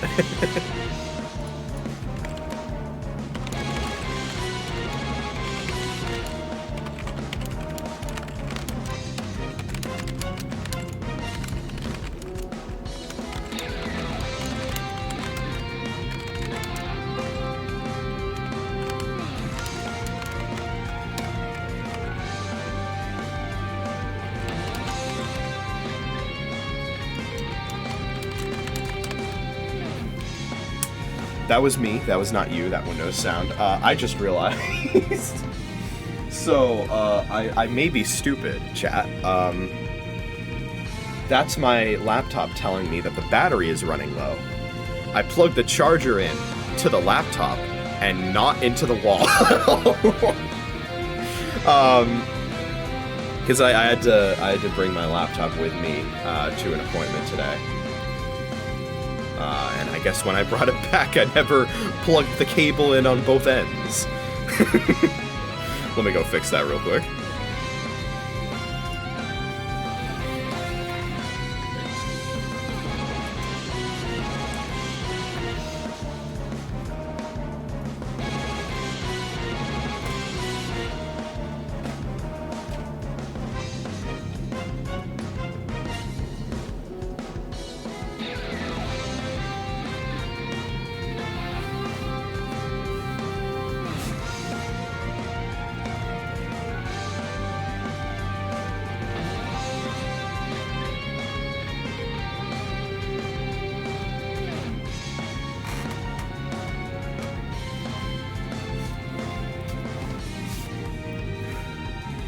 Okay, correction. I did have it plugged in on both ends. However, I was not being attentive, and the power strip that I have is one of those power strips that, like, I guess saves energy by not having all the plugs get power supplied all the time, unless you have a specific thing plugged into one of them that triggers the others to be on. And I had it plugged into one of the inactive plugs, so I was stupid, just not that stupid.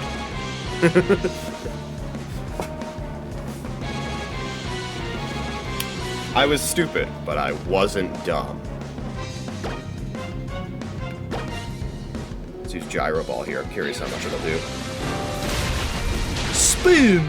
Yeah, not very much. And now it'll do even less. That's why we Swords Dance. Counteract that.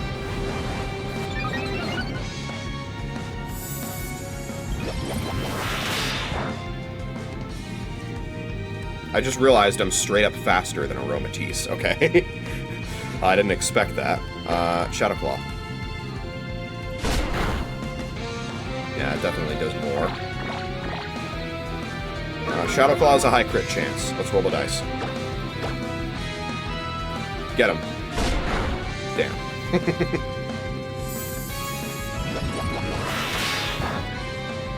Oh my god, okay, that Moonblast, despite resisting it, is doing a lot more than I thought it would do.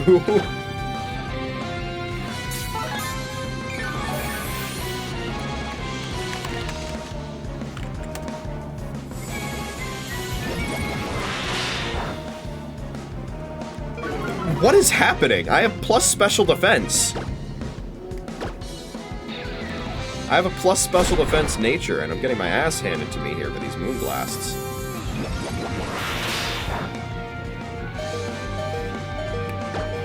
Okay, let's see if Shadow Sneak kills. Come on. Nice. Okay, holy shit, man.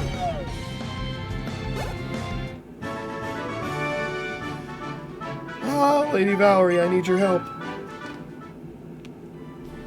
That was doing so much to me. Still have a lot to learn about both fashion and Pokemon battles if I want to be amazing like Lady Valerie. Yeah, okay. Base 29 speed, by the way. That's why we were faster. Oh my god, that is a slow Pokemon.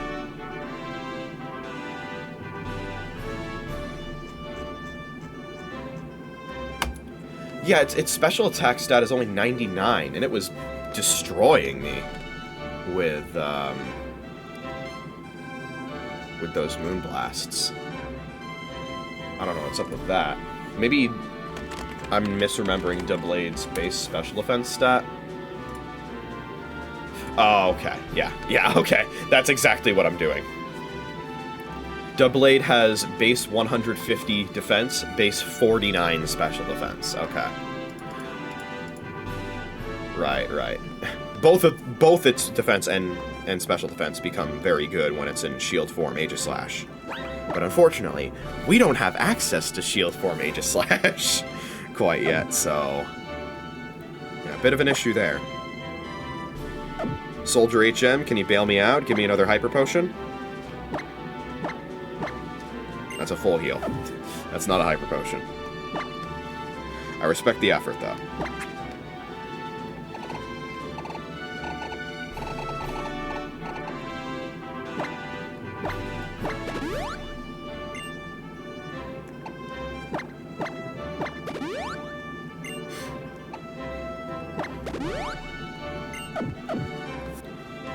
Alright. There's 2 more Furisode girls left. It looks like we're going on to my favorite one now. Blossom! Don't we just look like a bunch of dolls in a dollhouse? Oh, she's so pretty. Such a good design.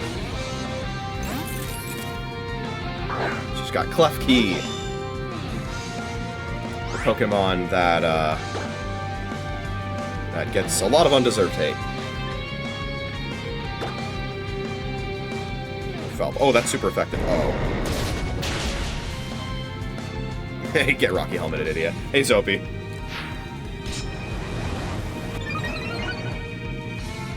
Wait, no, Foul Play's gonna kill now. I need to switch. Oh, shit.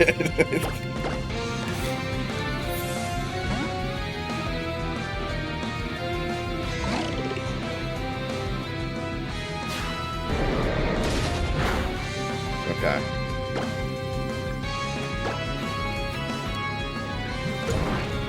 What the hell did I just do? Oh, it used, Imprison. Okay. I would assume that the AI was programmed to do that because it saw a move that I shared with it. Because otherwise, I don't know why I would use that. Curlia coming in. Switch back to Scarlet. Use a super effective Shadow Claw. I hope that you don't have, like... I think Curlia can learn a Fire-type move, right? Can it learn, like, Mystical Fire or some shit? Oh. You better not use Mystical Fire. Yeah, I was gonna say Magical Leaf is the one is the coverage move I know it can get, but that's also resisted by me. Very nice. Good job, Scarlet. Granbull coming in, we'll stay in. Oh, this one doesn't have Intimidate. Okay. I probably could have set up against that Curlia and made this a lot less dicey. Whatever.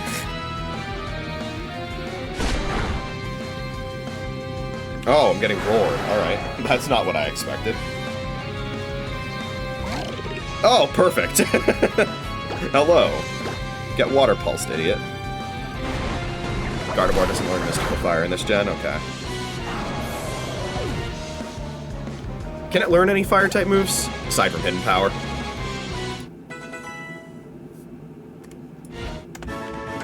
Or Natural Gift? Let me see.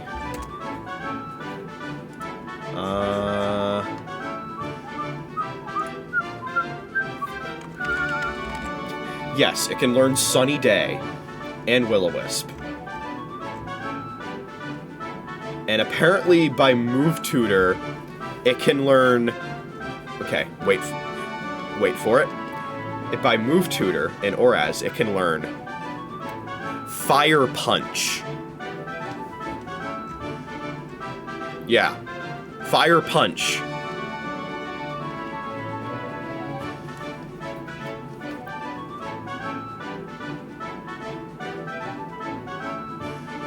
Yeah. I guess that's specifically if you want to counter exactly Ferrothorn. But if you're doing that, you're going to take damage from Iron Barbs anyway, so it doesn't seem very optimal.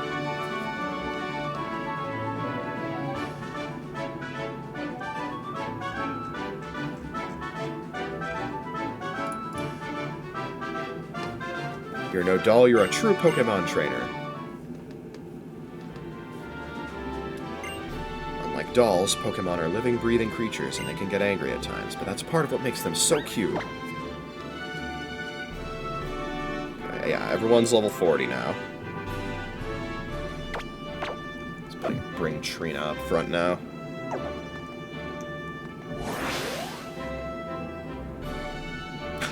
Perfect.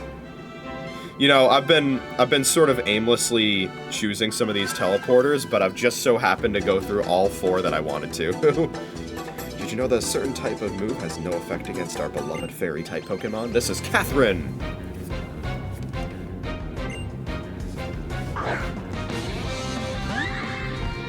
With a Slurpuff.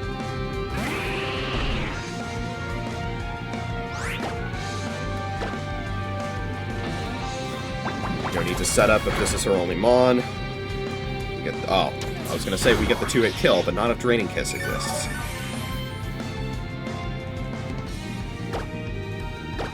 It's okay, we crit this. Never mind. Endeavor! That's fine. We outspeed. I was gonna say, no way it fears me, right? No way this Furisode girl has a fear Slurpuff. There are some types of moves that are very strong against fairy types, though. What type of move has no effect against fairy type Pokemon? I think you know the answer. Alright, so every one of my team members is level 40, and I want my team to be level 41. For the gym fight, so if you don't mind, Valerie, I'm just gonna... Oh, never mind. Okay.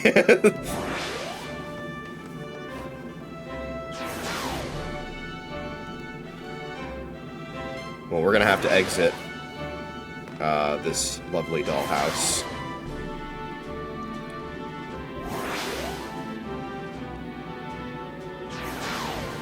Oh. Notice how... You know, I get it, I get it right first try, but then on my way back, I don't know where to go. You got a ROM hack request? It's okay, we made our way back. We just took the scenic route. I did that because the gym is so awesome. I wanted to see every single room.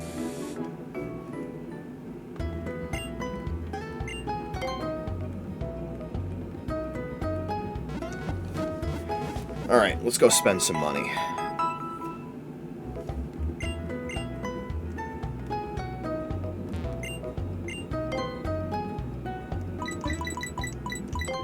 Running low on these, so I'll get another 20 of those. How am I doing on balls? 26. 0, that's fine. 2. We'll get 10. Celia's stupid ROM hack. Awesome. I'm guessing that's a fire red leaf green ROM hack? Or no, I'm thinking of Celio. Never mind.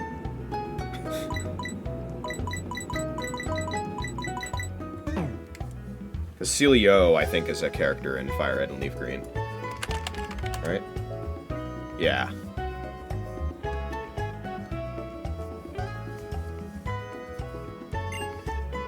Anything I can sell? Let's see.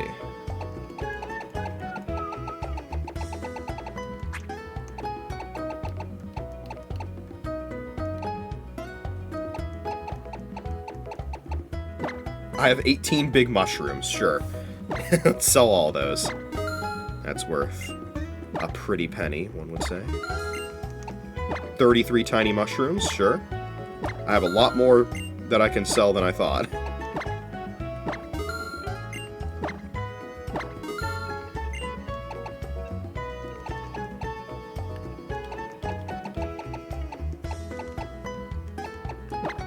We sell X items because we don't use those.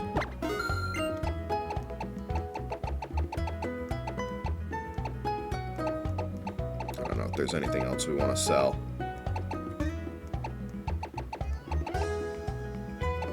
Probably not.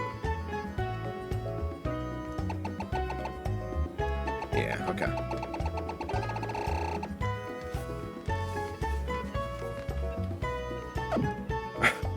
There's a lot of Pokemon ROM hacks out there, and you know, there's different genres of them. Some of them are shitpost hacks. Some of them are difficulty ROM hacks.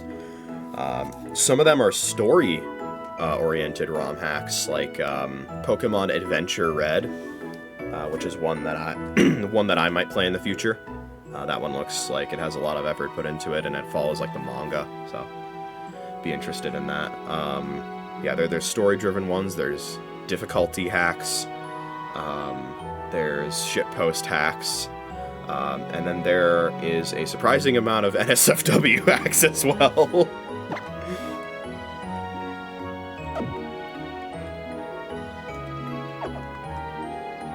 Okay. Why don't we check out that Pokeball factory, since we do have some leveling we need to do. And we get to hear the best song in the game again!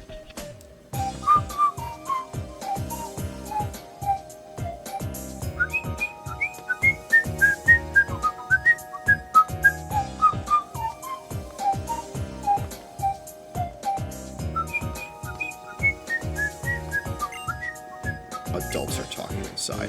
Scram, kid. Shoo, shoo. I don't know if there's anything I can actually do here. Except for get some items, I guess. Got max ether.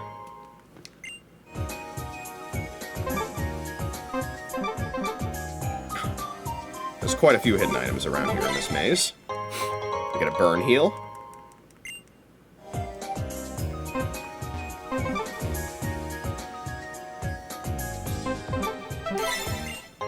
We get a Pokeball.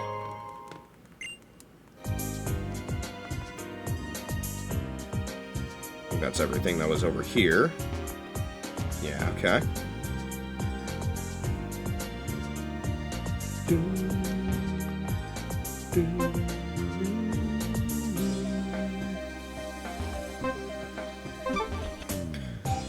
Yeah, it doesn't seem like there's anything we can do here. He blocks us. I guess until after we do the gym fight. It's funny though, because in a lot of other cases where this happens, he'll say this, and then it'll trigger a battle. You beat him, and then he's like, "Oh no!" and then he runs away, and then he can go in. In fact, I wouldn't be surprised if that's exactly what happens after the gym fight. So, what we learned today is all that the evil team has to do is simply stand in front of an entrance and not battle you, and they'll win. Their plan will go perfectly. They can just act as human obstacles, and that's all that they need to do. Why aren't the grunts instructed to not battle you? Are they stupid?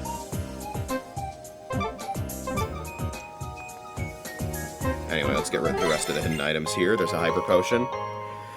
Yeah, I did not yet beat the gym leader. I want to get my team up one more level before I do so. Get a max revive.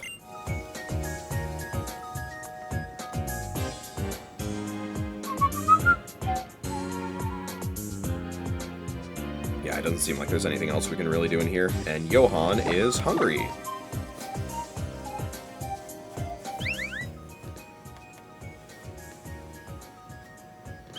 And he's happy to see me.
In Smash someday?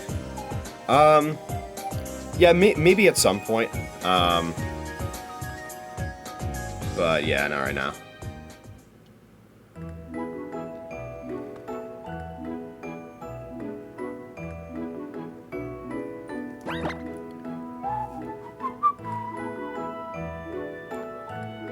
Okay, so where can we go for some leveling? Do we go ahead of ourselves a little bit to the next route? Perhaps?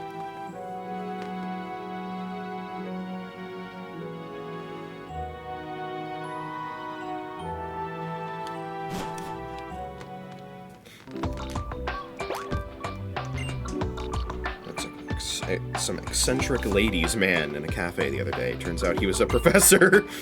He told me a story about how long ago there was a Pokemon that was much beloved by its king, and how that Pokemon ended up saving the king's life. According to the professor, the stories that remain from that time indicate that it was a fairy type. Yeah, I don't know if I would call Sycamore a ladies man. I'm still convinced that he has zero riz. As president of Anastar City, you can read the memories of Pokemon. See how a single discovery can change the world. The recent classification of the fairy type Pokemon type matchups have changed forever. I like this model of the rising star sitting. Looks cute. We roadblocked? You bet we are. Okay, sure. You know your team is good when you're charging people millions of dollars to join.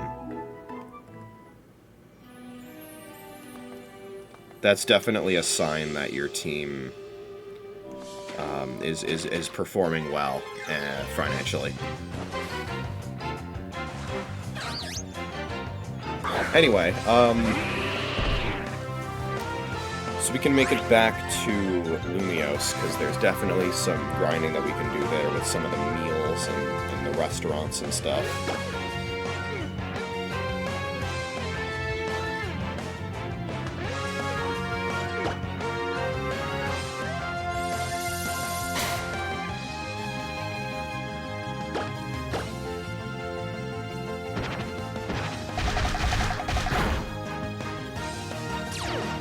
Haha, you fool! Get sap-sipped, idiot.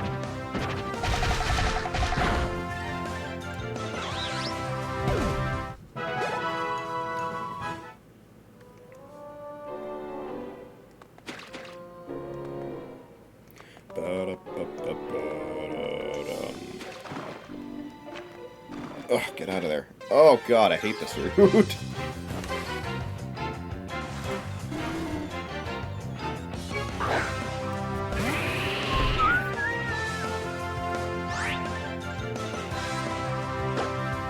I think there's a ledge I can hop down the other way. Bit of a shortcut. Don't really need that.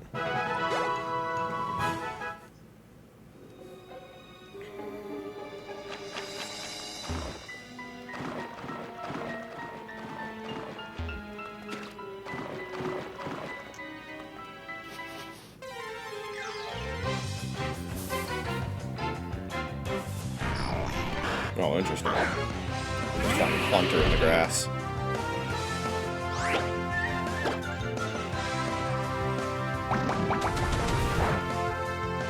Oh, right. It's part of Poison Zen. Well, I don't really know if I had a better option. Yeah, 'cause probably... I think Hunter can at least have Levitate as one of its abilities. I don't know if it's the only one it can get, though. We're trying to make it rain in this game. Yeah, that's why I have the amulet coin.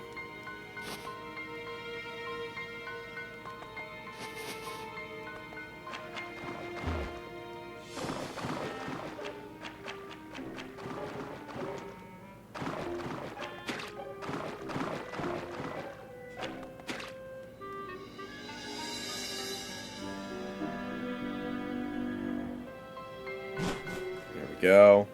Oh, Shauna's at the entrance now. Interesting. Hey, Shauna.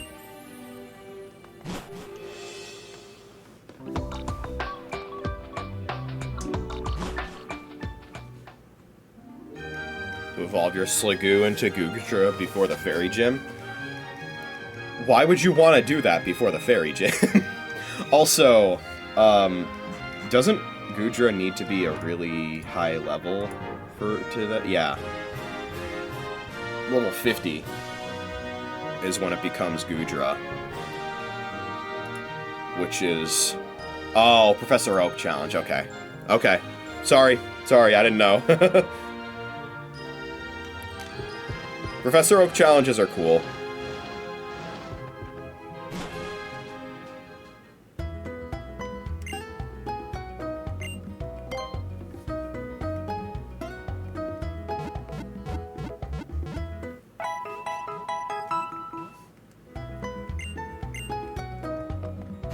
I've, of course, gotten more interested in them because of the shiny hunting bot in Pokemon Emerald.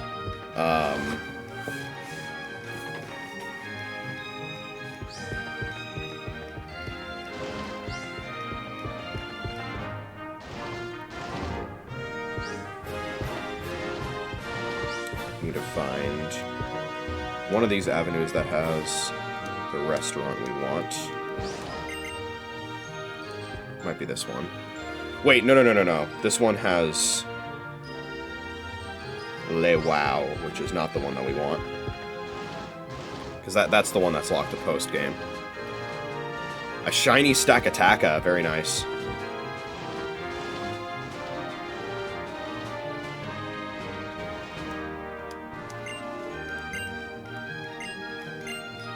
Yeah, here we go. Fine dining. Is this it? This is Cafe Pokemon and Me. Here it is. Alright. Yeah, Let me see, what exactly is the shiny hunting bot doing right now? This live stream recording is not available. Okay. I guess there's a new link now. There we go, okay. It's hunting for a shiny Corsola. Oh, I was like, why does it look like that? It's because there was an anti-shiny during this phase. Okay.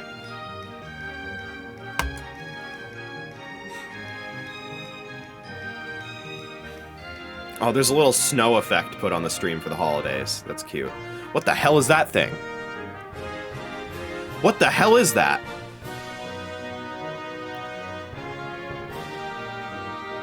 There's some indescribable object on the bottom.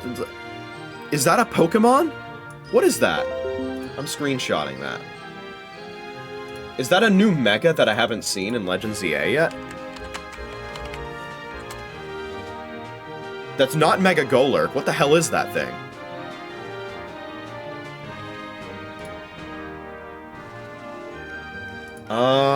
I'll show it in just a moment. I'm trying to figure out what it is myself.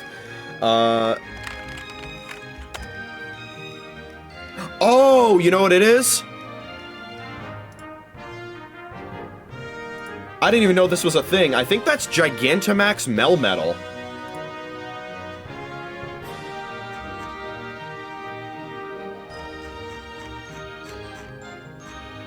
Yeah, that's Gigantamax Melmetal.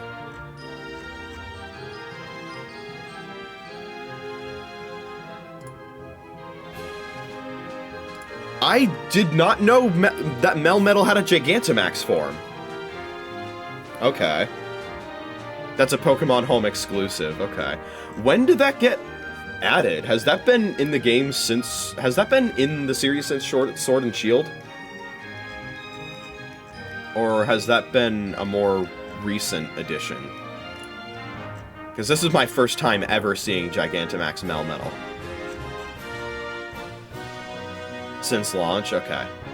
Well then in that case, I guess I just didn't know about it because it's a Pokemon Home exclusive Gigantamax Mythical. Quite a few qualifications to have seen that.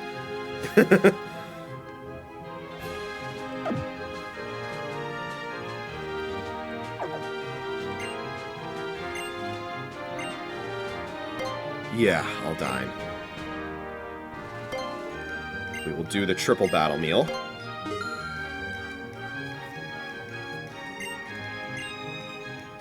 I don't know if we can perfect this meal, but we'll try.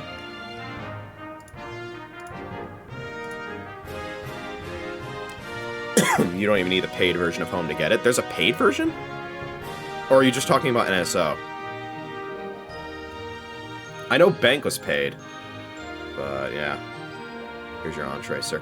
I figured it was mobile related. I do wonder if they're gonna add, because I think right now, a lot of the functionality with Meltan and Melmetal is related to Pokemon Go. Like, I think that's how it evolves or whatever. And so they had to give you Meltan and Melmetal separately in Legends EA to bypass that. Paid Home gives you like 300 boxes. Jeez. I don't know if I'll ever need that many.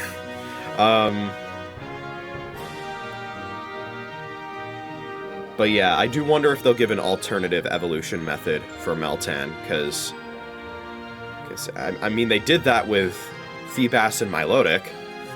That's why I have a Prism Scale in my inventory right now. So I would figure they would do something like that with Meltan and Melmetal. Maybe, I don't know, you trade it while holding a metal coat. Lets you transfer Pokemon from the 3DS games. I do know about that.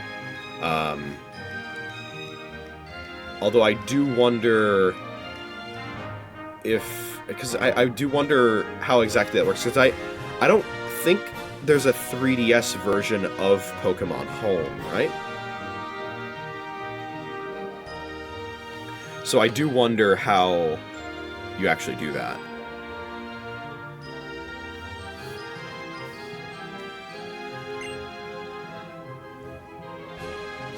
It's through bank? Okay.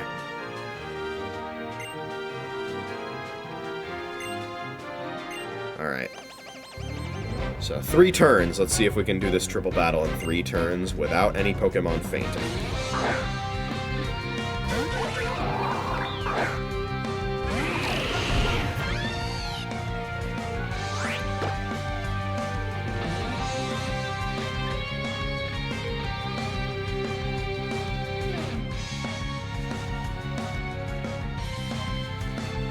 All of these Pokemon are flying types. Okay. Trina doesn't like that.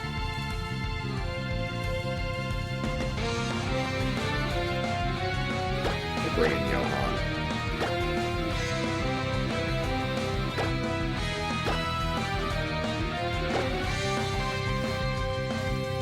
You have home premium? Okay, yeah. We'll Fire Pledge you.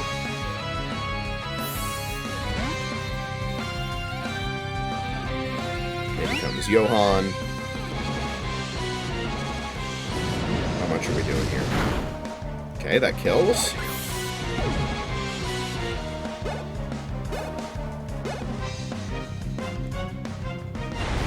Mega Launcher boosted Water Pulse. That kills. You decide which bank boxes you want to transfer, and put a code shown on your Switch. Okay. Is it like local communication? Trina's gym ready. Okay.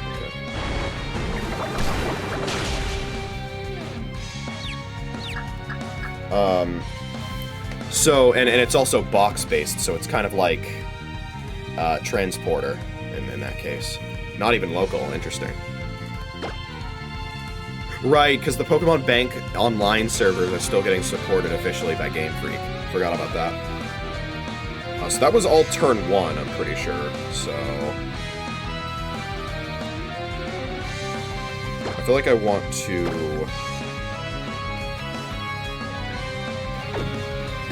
just switch to Scarlet. And then I'll use Fire Pledge, because I don't think that's going to kill.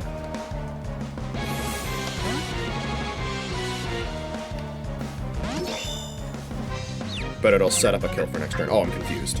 Shit! Okay, that's fine.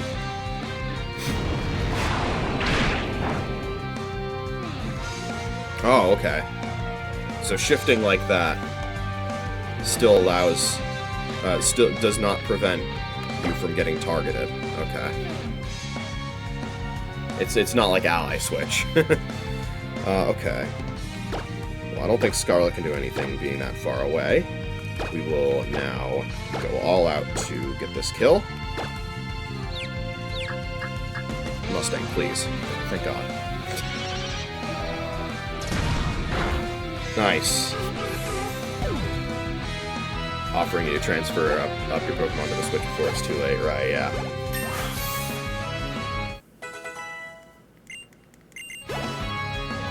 To be quite honest, there's not a whole lot I have to transfer, so...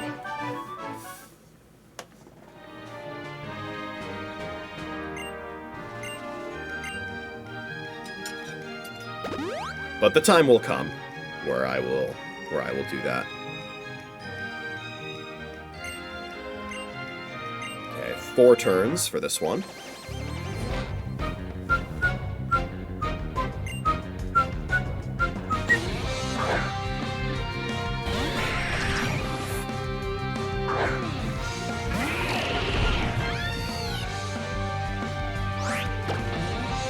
Okay, we're gonna Seed Bomb.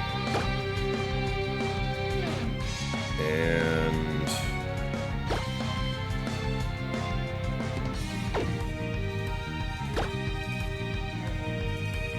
Venoshock you, which you'll resist. Scratch, which you'll also resist. Oh, perfect. Right, isn't this thing gonna spam Fly?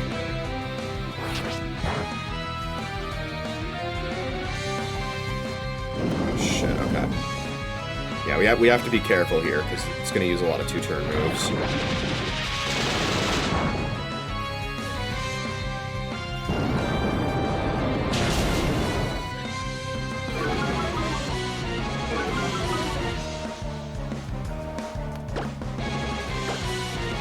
So Seed Bomb kills Dugtrio this turn.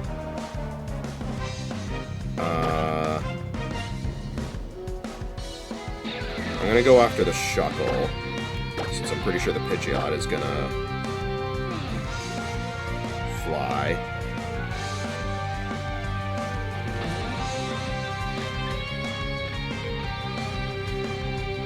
But we have to be careful with turns, because I'm pretty sure it flies next turn. Oh, it targeted Anchor. Okay. For some reason I didn't expect that.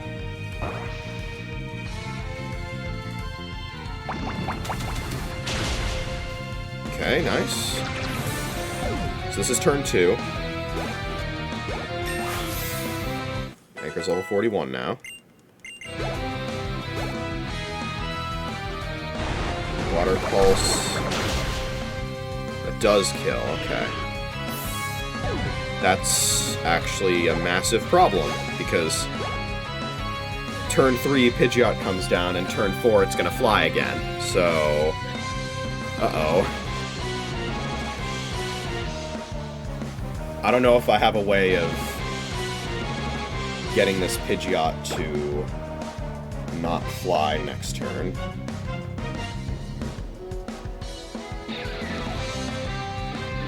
Without killing it prematurely.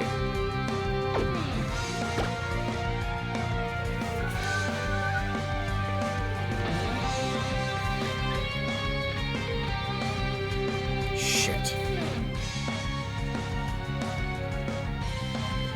Yeah, Thunder hits through Fly. I don't have Thunder. They should make Rock Slide hit through Fly. Oh! No guard! Scarlet has no guard! That's how we can do it.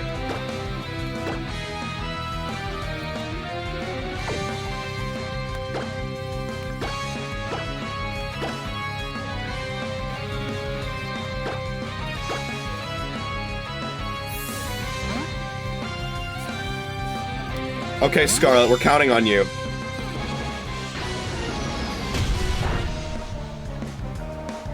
Yes, nice Rocky Helmet damage. Okay, don't kill with this Venoshock.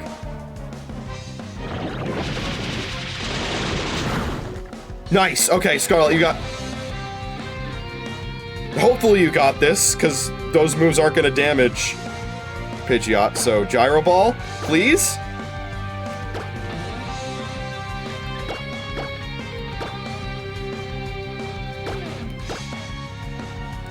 Oh, protected, asshole. Okay.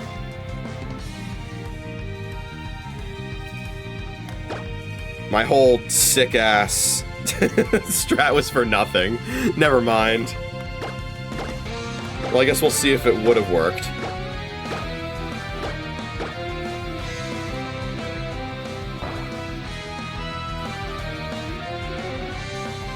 Because I don't know if this will do enough damage.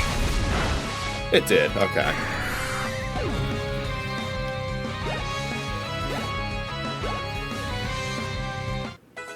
Trina over-leveled. Damn it. I was really hoping that wouldn't happen.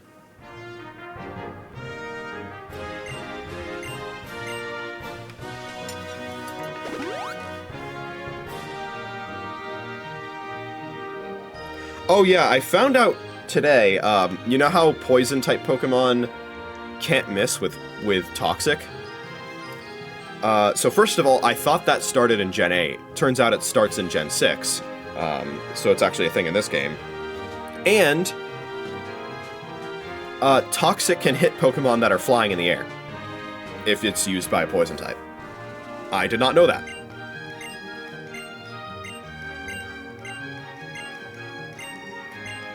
Alright, 3 turns.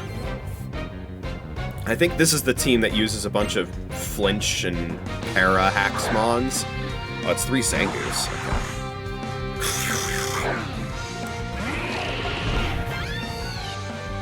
Okay, Trina, you are overleveled. We're going to bring in Scarlet, and we are going to bring in Johan, because those are the 2 that are not yet level 40. And we are going to try and get some kills.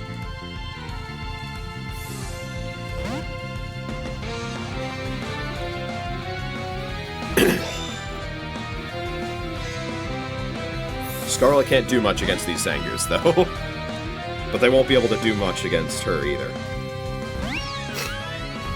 Look at that lovely frame rate.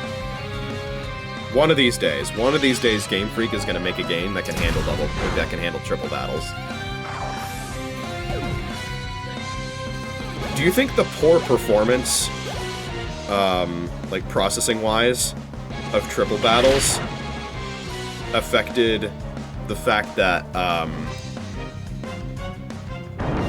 VGC is still doubles to this day instead of triples?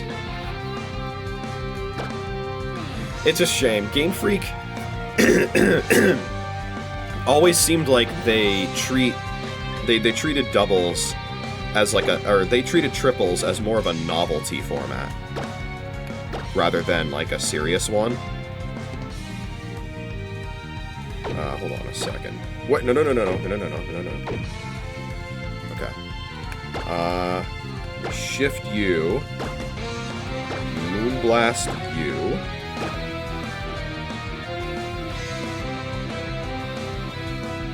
Wait, no, we don't need to do that. Gyro Ball U. Moonblast U. Fire Pledge U. Oh, that might be too much damage, actually. I might kill these guys too quickly. Shit. Oops.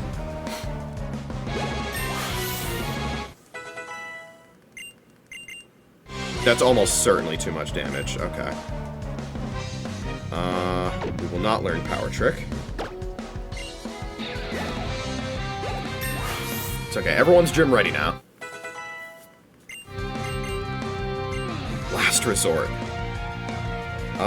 Actually, not a bad move, but I don't know if I want to get rid of any of my moves for that. So, no thanks.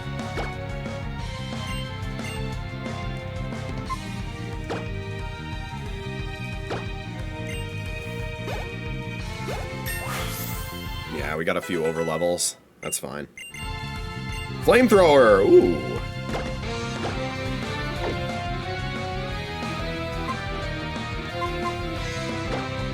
Sorry, Fire Pledge. I had you on my moveset for like an hour. Yeah, Sylveon's a special attacker, exactly. Yeah, I'm pretty sure this one-shots. Uh-oh, I fucked up. Crit!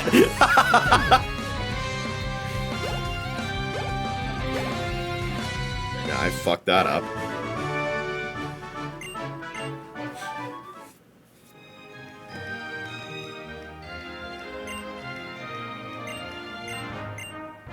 Alright, I think that's it for the battles.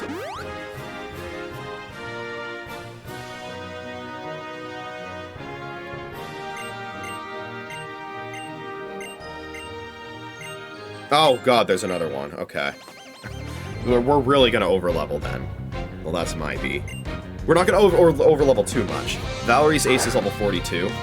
Usually I like to be the level under the level's ace for casual playthroughs. So, but being the level of the gym leader's ace is still fine. Wow, we are... Look at this! You know what? look at this! Fire, Water, Grass Core versus Fire, Water, Grass Core, and each Pokemon that they're facing directly is one that I'm strong against, and I don't even care that we are not going to abide by the turn count that they want. This is a really funny situation that I didn't plan, and we're gonna do a one-turn kill.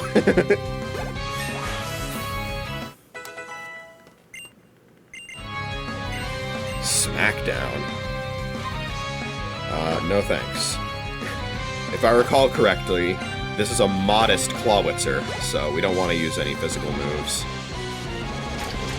The only reason I have Crab Hammer there is because it's stab in the event of, like, you know, if I'm fighting a Pokemon with ridiculously high SPDF and ridiculously low physical def.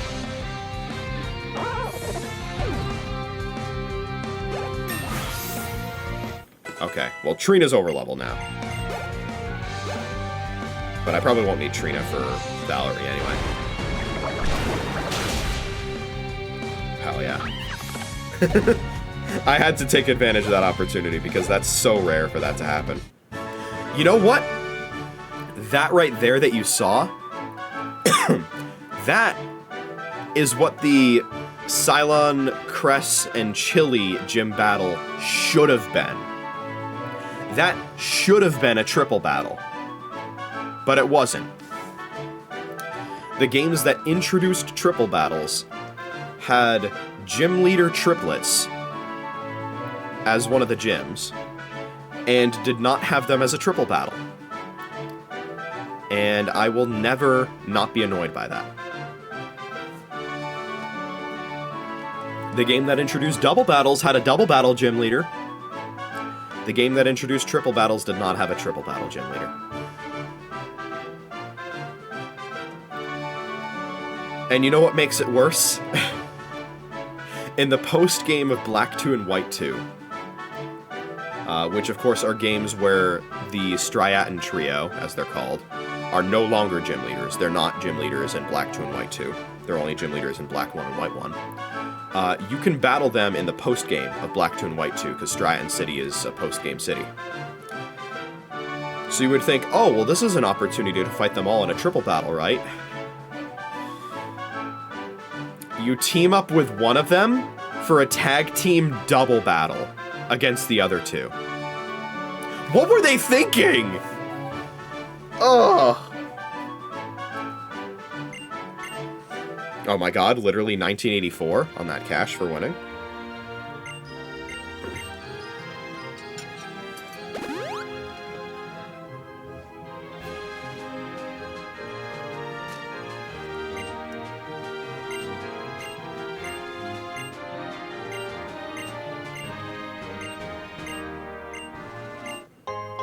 We get 16 big mushrooms for our trouble. Oh, I was gonna... I hate whenever options like that are no by default, in a game where it's usually yes by default. Like, I get that, you know, most of the time people aren't gonna tip there, but what if you wanted to, like me? I actually wanted to there, because there's a medal for tipping a certain amount.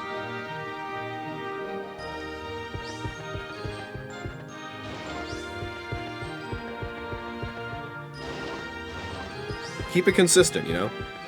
If somebody's mashing through and they accidentally hit yes there when they wanted to say no, it's not like they're forced to tip. The next dialogue option gives them the tipping amounts, but also gives them an option to back out of tipping. So, you know. Anyway, we are gym ready, so let's go take down Valerie. And that, I think, will be a satisfying conclusion to the story of the backlog in 2025. I wish the medal rally was brought back, yeah. I wish it worked that the way that it did in Black 2 and White 2, where it's simply, you know, an NPC that gives them to you. In Gen 6, it's tied to GameSync, which is a mechanic that no longer works.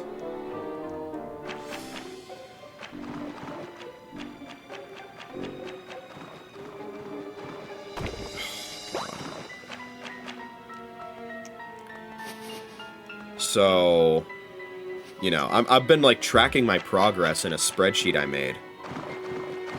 But for some of these medals, I kind of just have to guess if I've actually gotten them. Like, oh yeah, I think I've visited enough Pokemon Centers. I think I've saved enough times. I think I've walked enough steps. You know? Instead of having a definitive answer.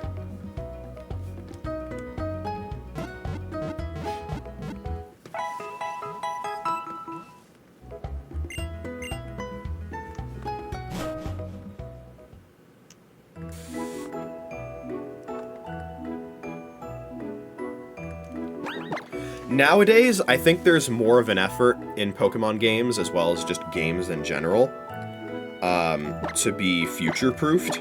Thank you for the antidote, Soldier HM. But, yeah, back then, the developers did not give a damn about future-proofing.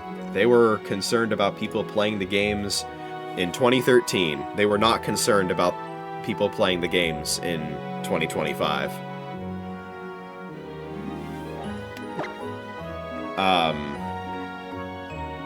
I'm trying to remember the names of there's like a team of people that come around in like VGC events and conventions and stuff with like this big ass briefcase that opens up and it has like all of the handheld systems in them with all the Pokemon games, and it's designed to help. Basically it's a bunch of different hardware and Pokemon games and stuff to assist fellow Pokemon players at events in transferring their Pokemon to newer games. And apparently they got like a cease and desist or something recently for doing that. I'm trying to remember the name they went by. But they had like a specific name. And yeah, they weren't able to do... They weren't able to go to an event. I don't remember what their name was. I don't think it was like an actual cease and desist. At least that, I don't think they specified that it was one, but they got some sort of correspondence from the Pokemon company saying, you can't do this. So, yeah.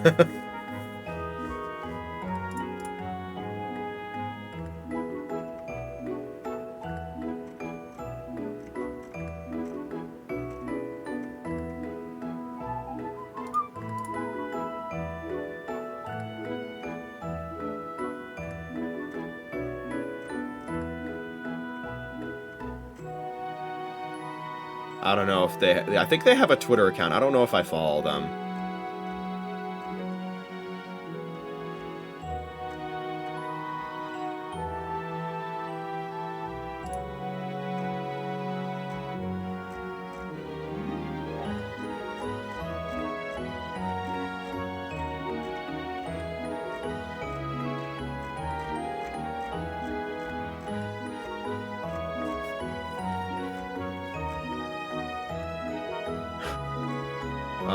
It was a month or two ago when it happened.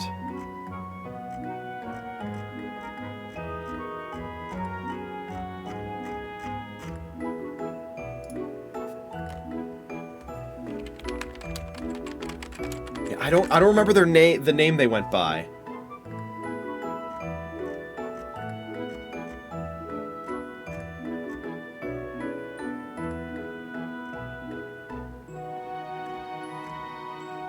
They had, like, this specific name.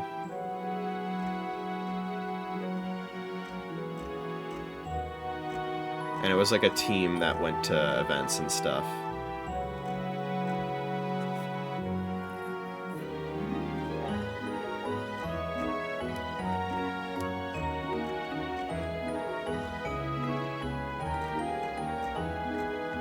Ah, well.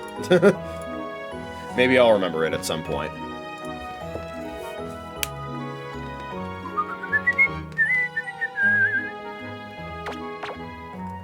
Alright, well, in any case, so let me get things set up for the Valerie fight.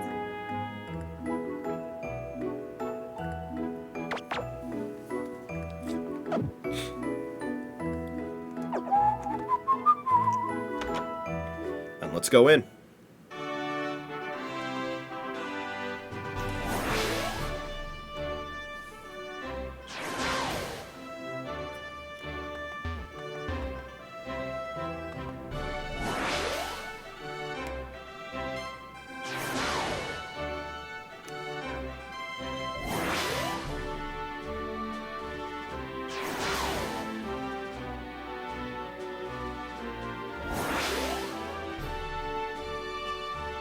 Nice, okay.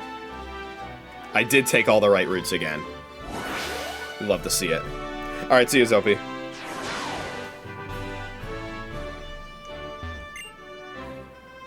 Hello, Valerie. She's also got a great design. Big fan of her. She does not show up in Legends ZA, much like all the other gym leaders, who are all mysteriously missing in action. But there is, like, some billboard or something that has her on it, like, modeling, and she looks really good. Oh, if it isn't a young trainer. See, you've flown all the way through my gym, fluttering down to me on a fortunate wind. Then I suppose you have earned yourself the right to a battle, as a reward for your efforts. I am Valerie, who leads this fairy-type gym. I hope your visit will prove entertaining to you. The elusive fairy types may appear frail as a breeze and delicate as a bloom, but they are strong. Indeed they are. Generally considered to be the strongest type in the entire game. She opens up with Mawile, which doesn't have any fairy type attacking moves. But it being a Mawile that opens up this fight is why I open with Mustang. We get Flamethrower up in here. First time using it in this game. Maybe we'll get a burn proc on Flamethrower at some point. We never got one on Ember. Maybe we'll get one on Flamethrower. Her own Sylveon comes in. And for this, we shall switch.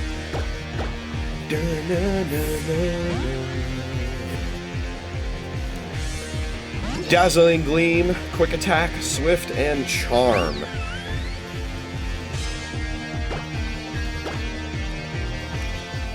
And we'll Swords Dance. That's right, low Spadef, so gotta keep that in mind.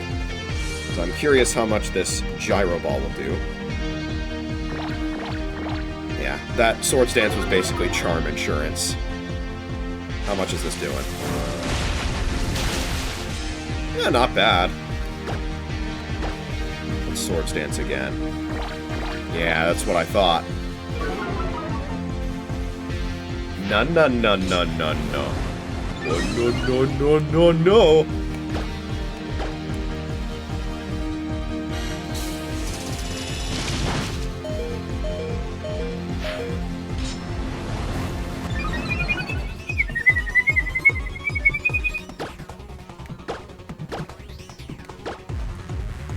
Valerie can use these too, it's only fair.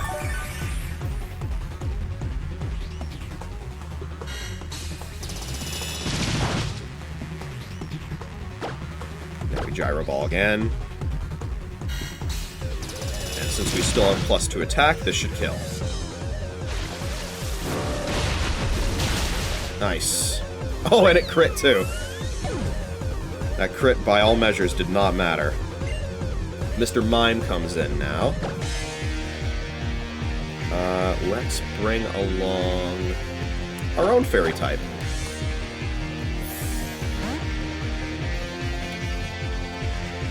Our own Sylveon.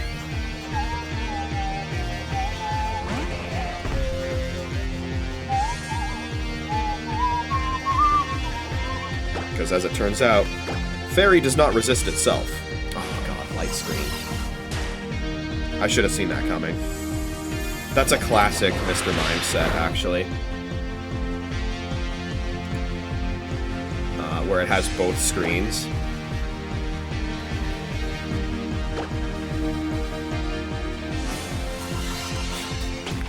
And the AI, I think, checks your moveset to see which one it should use first. And oftentimes it'll set up both, as you saw there. Am I gonna get out-damaged? Well, if it crits, certainly will be. The nice thing about screens is they don't last forever, so... Okay, 2 crits in a row. This is gonna be a potion. I'm gonna keep Moonblasting.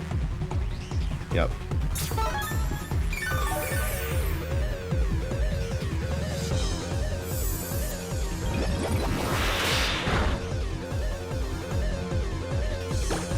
Is he gonna put the screen right back up? You bet he is.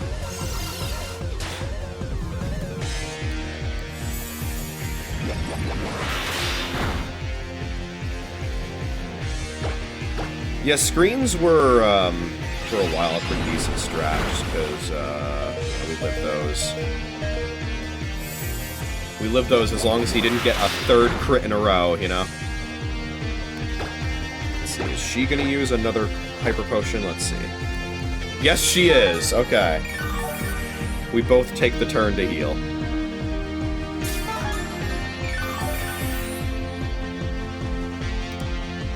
Johan is thrilled to bits.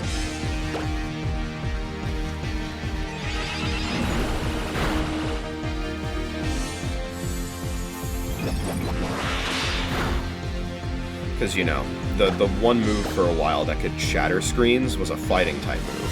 So, you know, Mr. Mime doesn't really have to worry about getting hit with a brick break.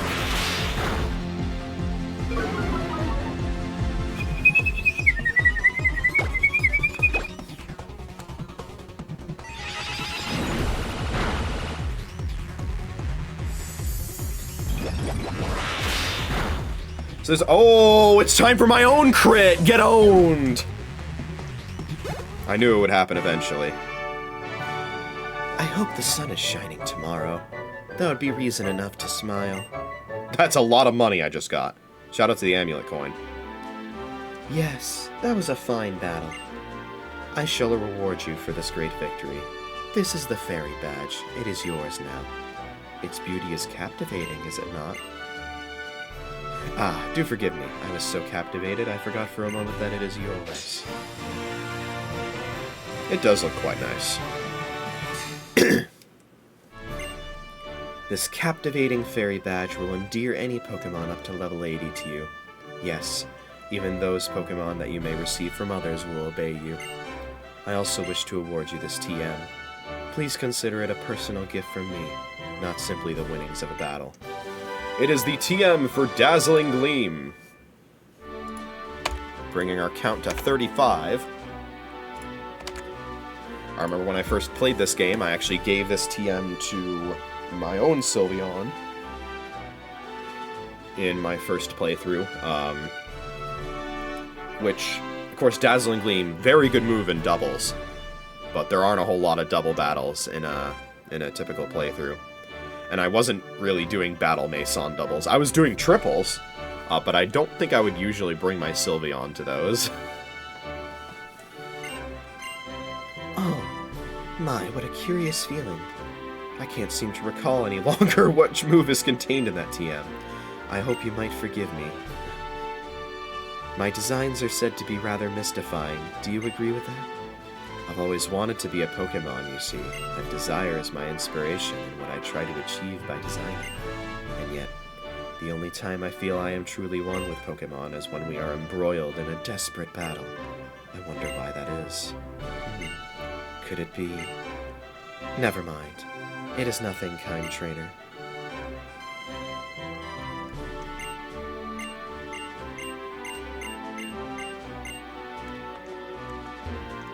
I love that her hitbox is also 3 tiles wide because of her wings.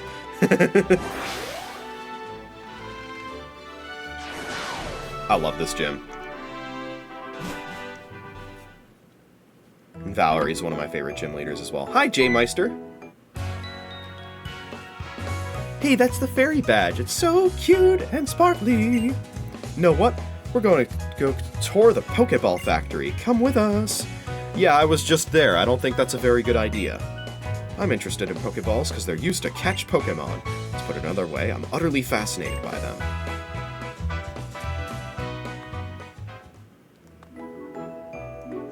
Well, I'm gonna go heal first. And you know what? Instead of leaving you guys hanging about this whole thing, I'm not gonna do the whole Pokeball factory, but I am going to enter it once again. And then you will receive the thrilling conclusion to my story from earlier.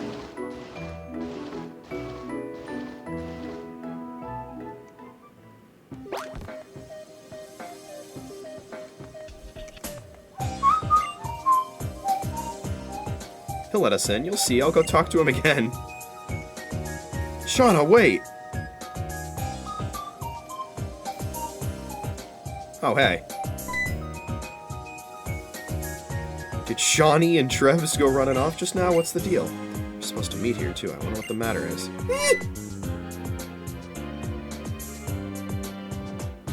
Shawnee, wait. Stop.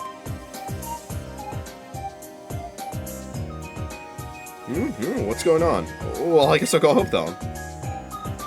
Team Flare? Maybe something happening inside. Let's check it out while the guard is gone. Yes, let's.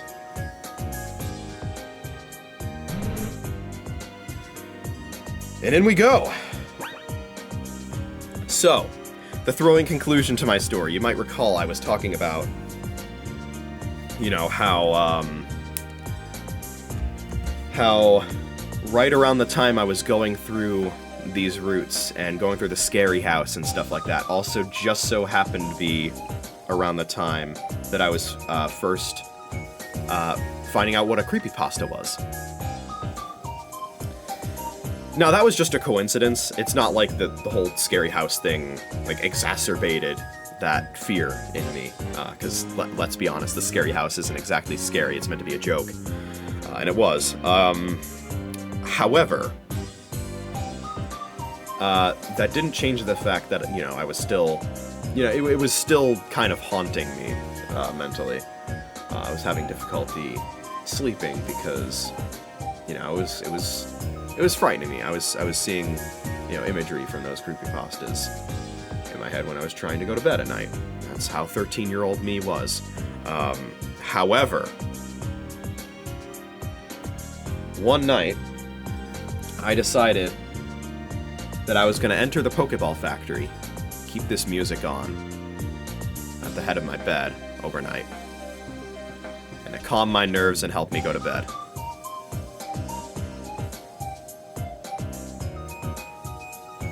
Ever since then, I've sworn by this song as one of my favorites in the entire franchise. And to this day, I mean, it's not entirely because of that story, but yes, that is why the Pokeball Factory is relevant to that story there. So there's your thrilling conclusion, is that this music track helped me sleep at night. In addition to it just being what was at the time my favorite song in the entire series. And I mean, come on, the song's fucking goated, so what can I say, right? And as I've said before, I think I would still say this is my second favorite in the franchise, only behind the ending theme for Moraz. So, yeah, alright. So, badge number 6 in hand. And here's our team. Next time we stream this will be in 2026. Next time I stream at all will be in 2026, with a new schedule that will maximize backlog time. And if I remember to do so, the next thing that we'll be doing will be not actually progressing in the Pokeball Factory. It will instead be super training. We're going to do some super training, and we're going to do some secret super training. And if all goes well, we'll have a Duskstone in hand to evolve Doublade into Aegislash. Scarlet the Aegislash. And then you will all behold my ultimate blade. And then we'll continue the Pokeball Factory. But yes, we are ending things off for this year with 6 gym badges in hand,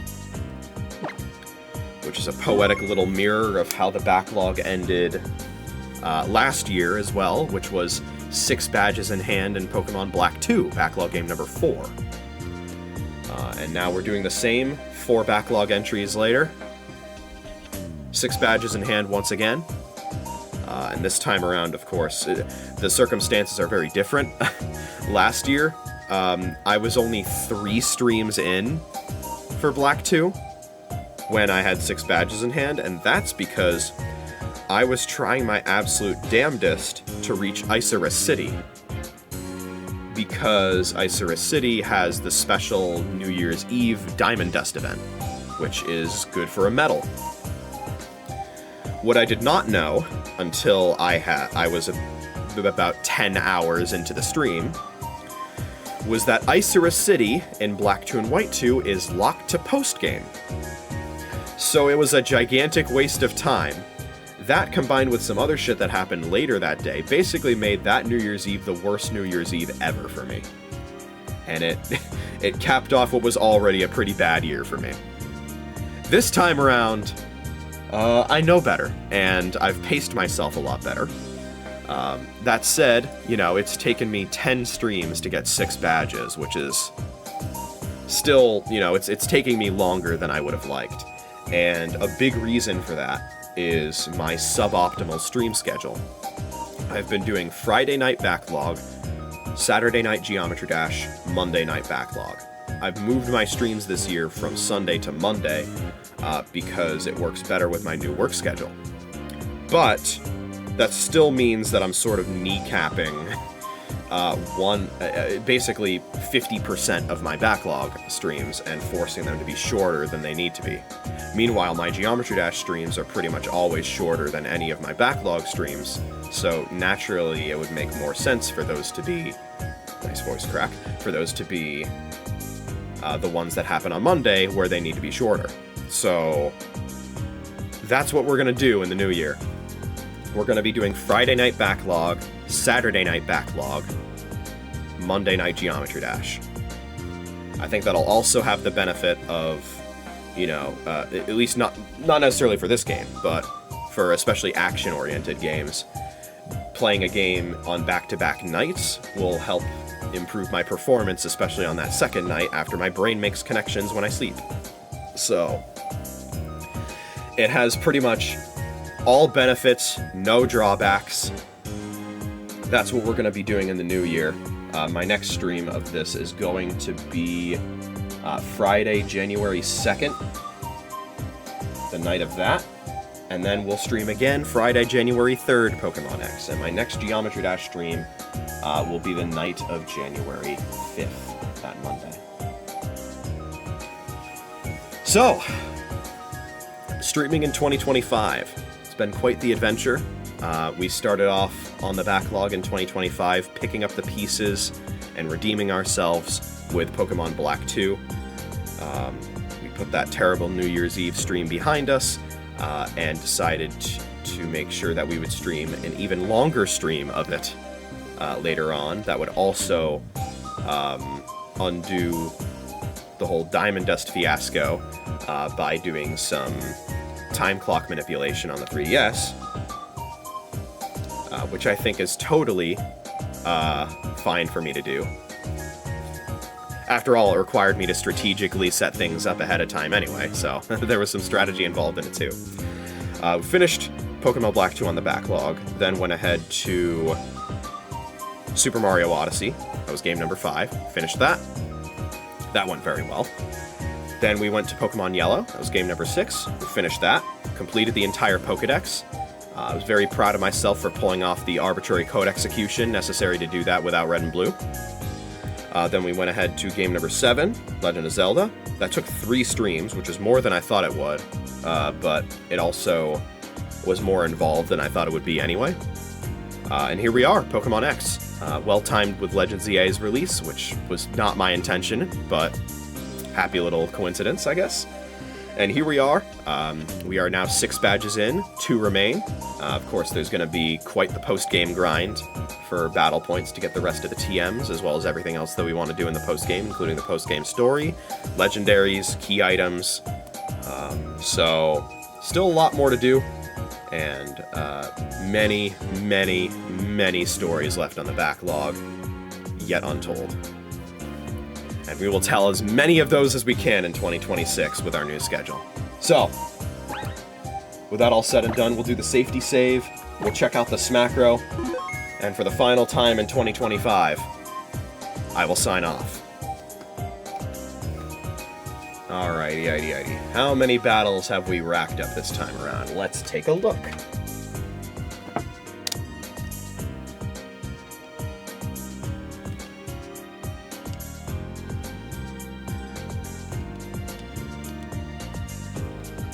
We're looking at 22,730.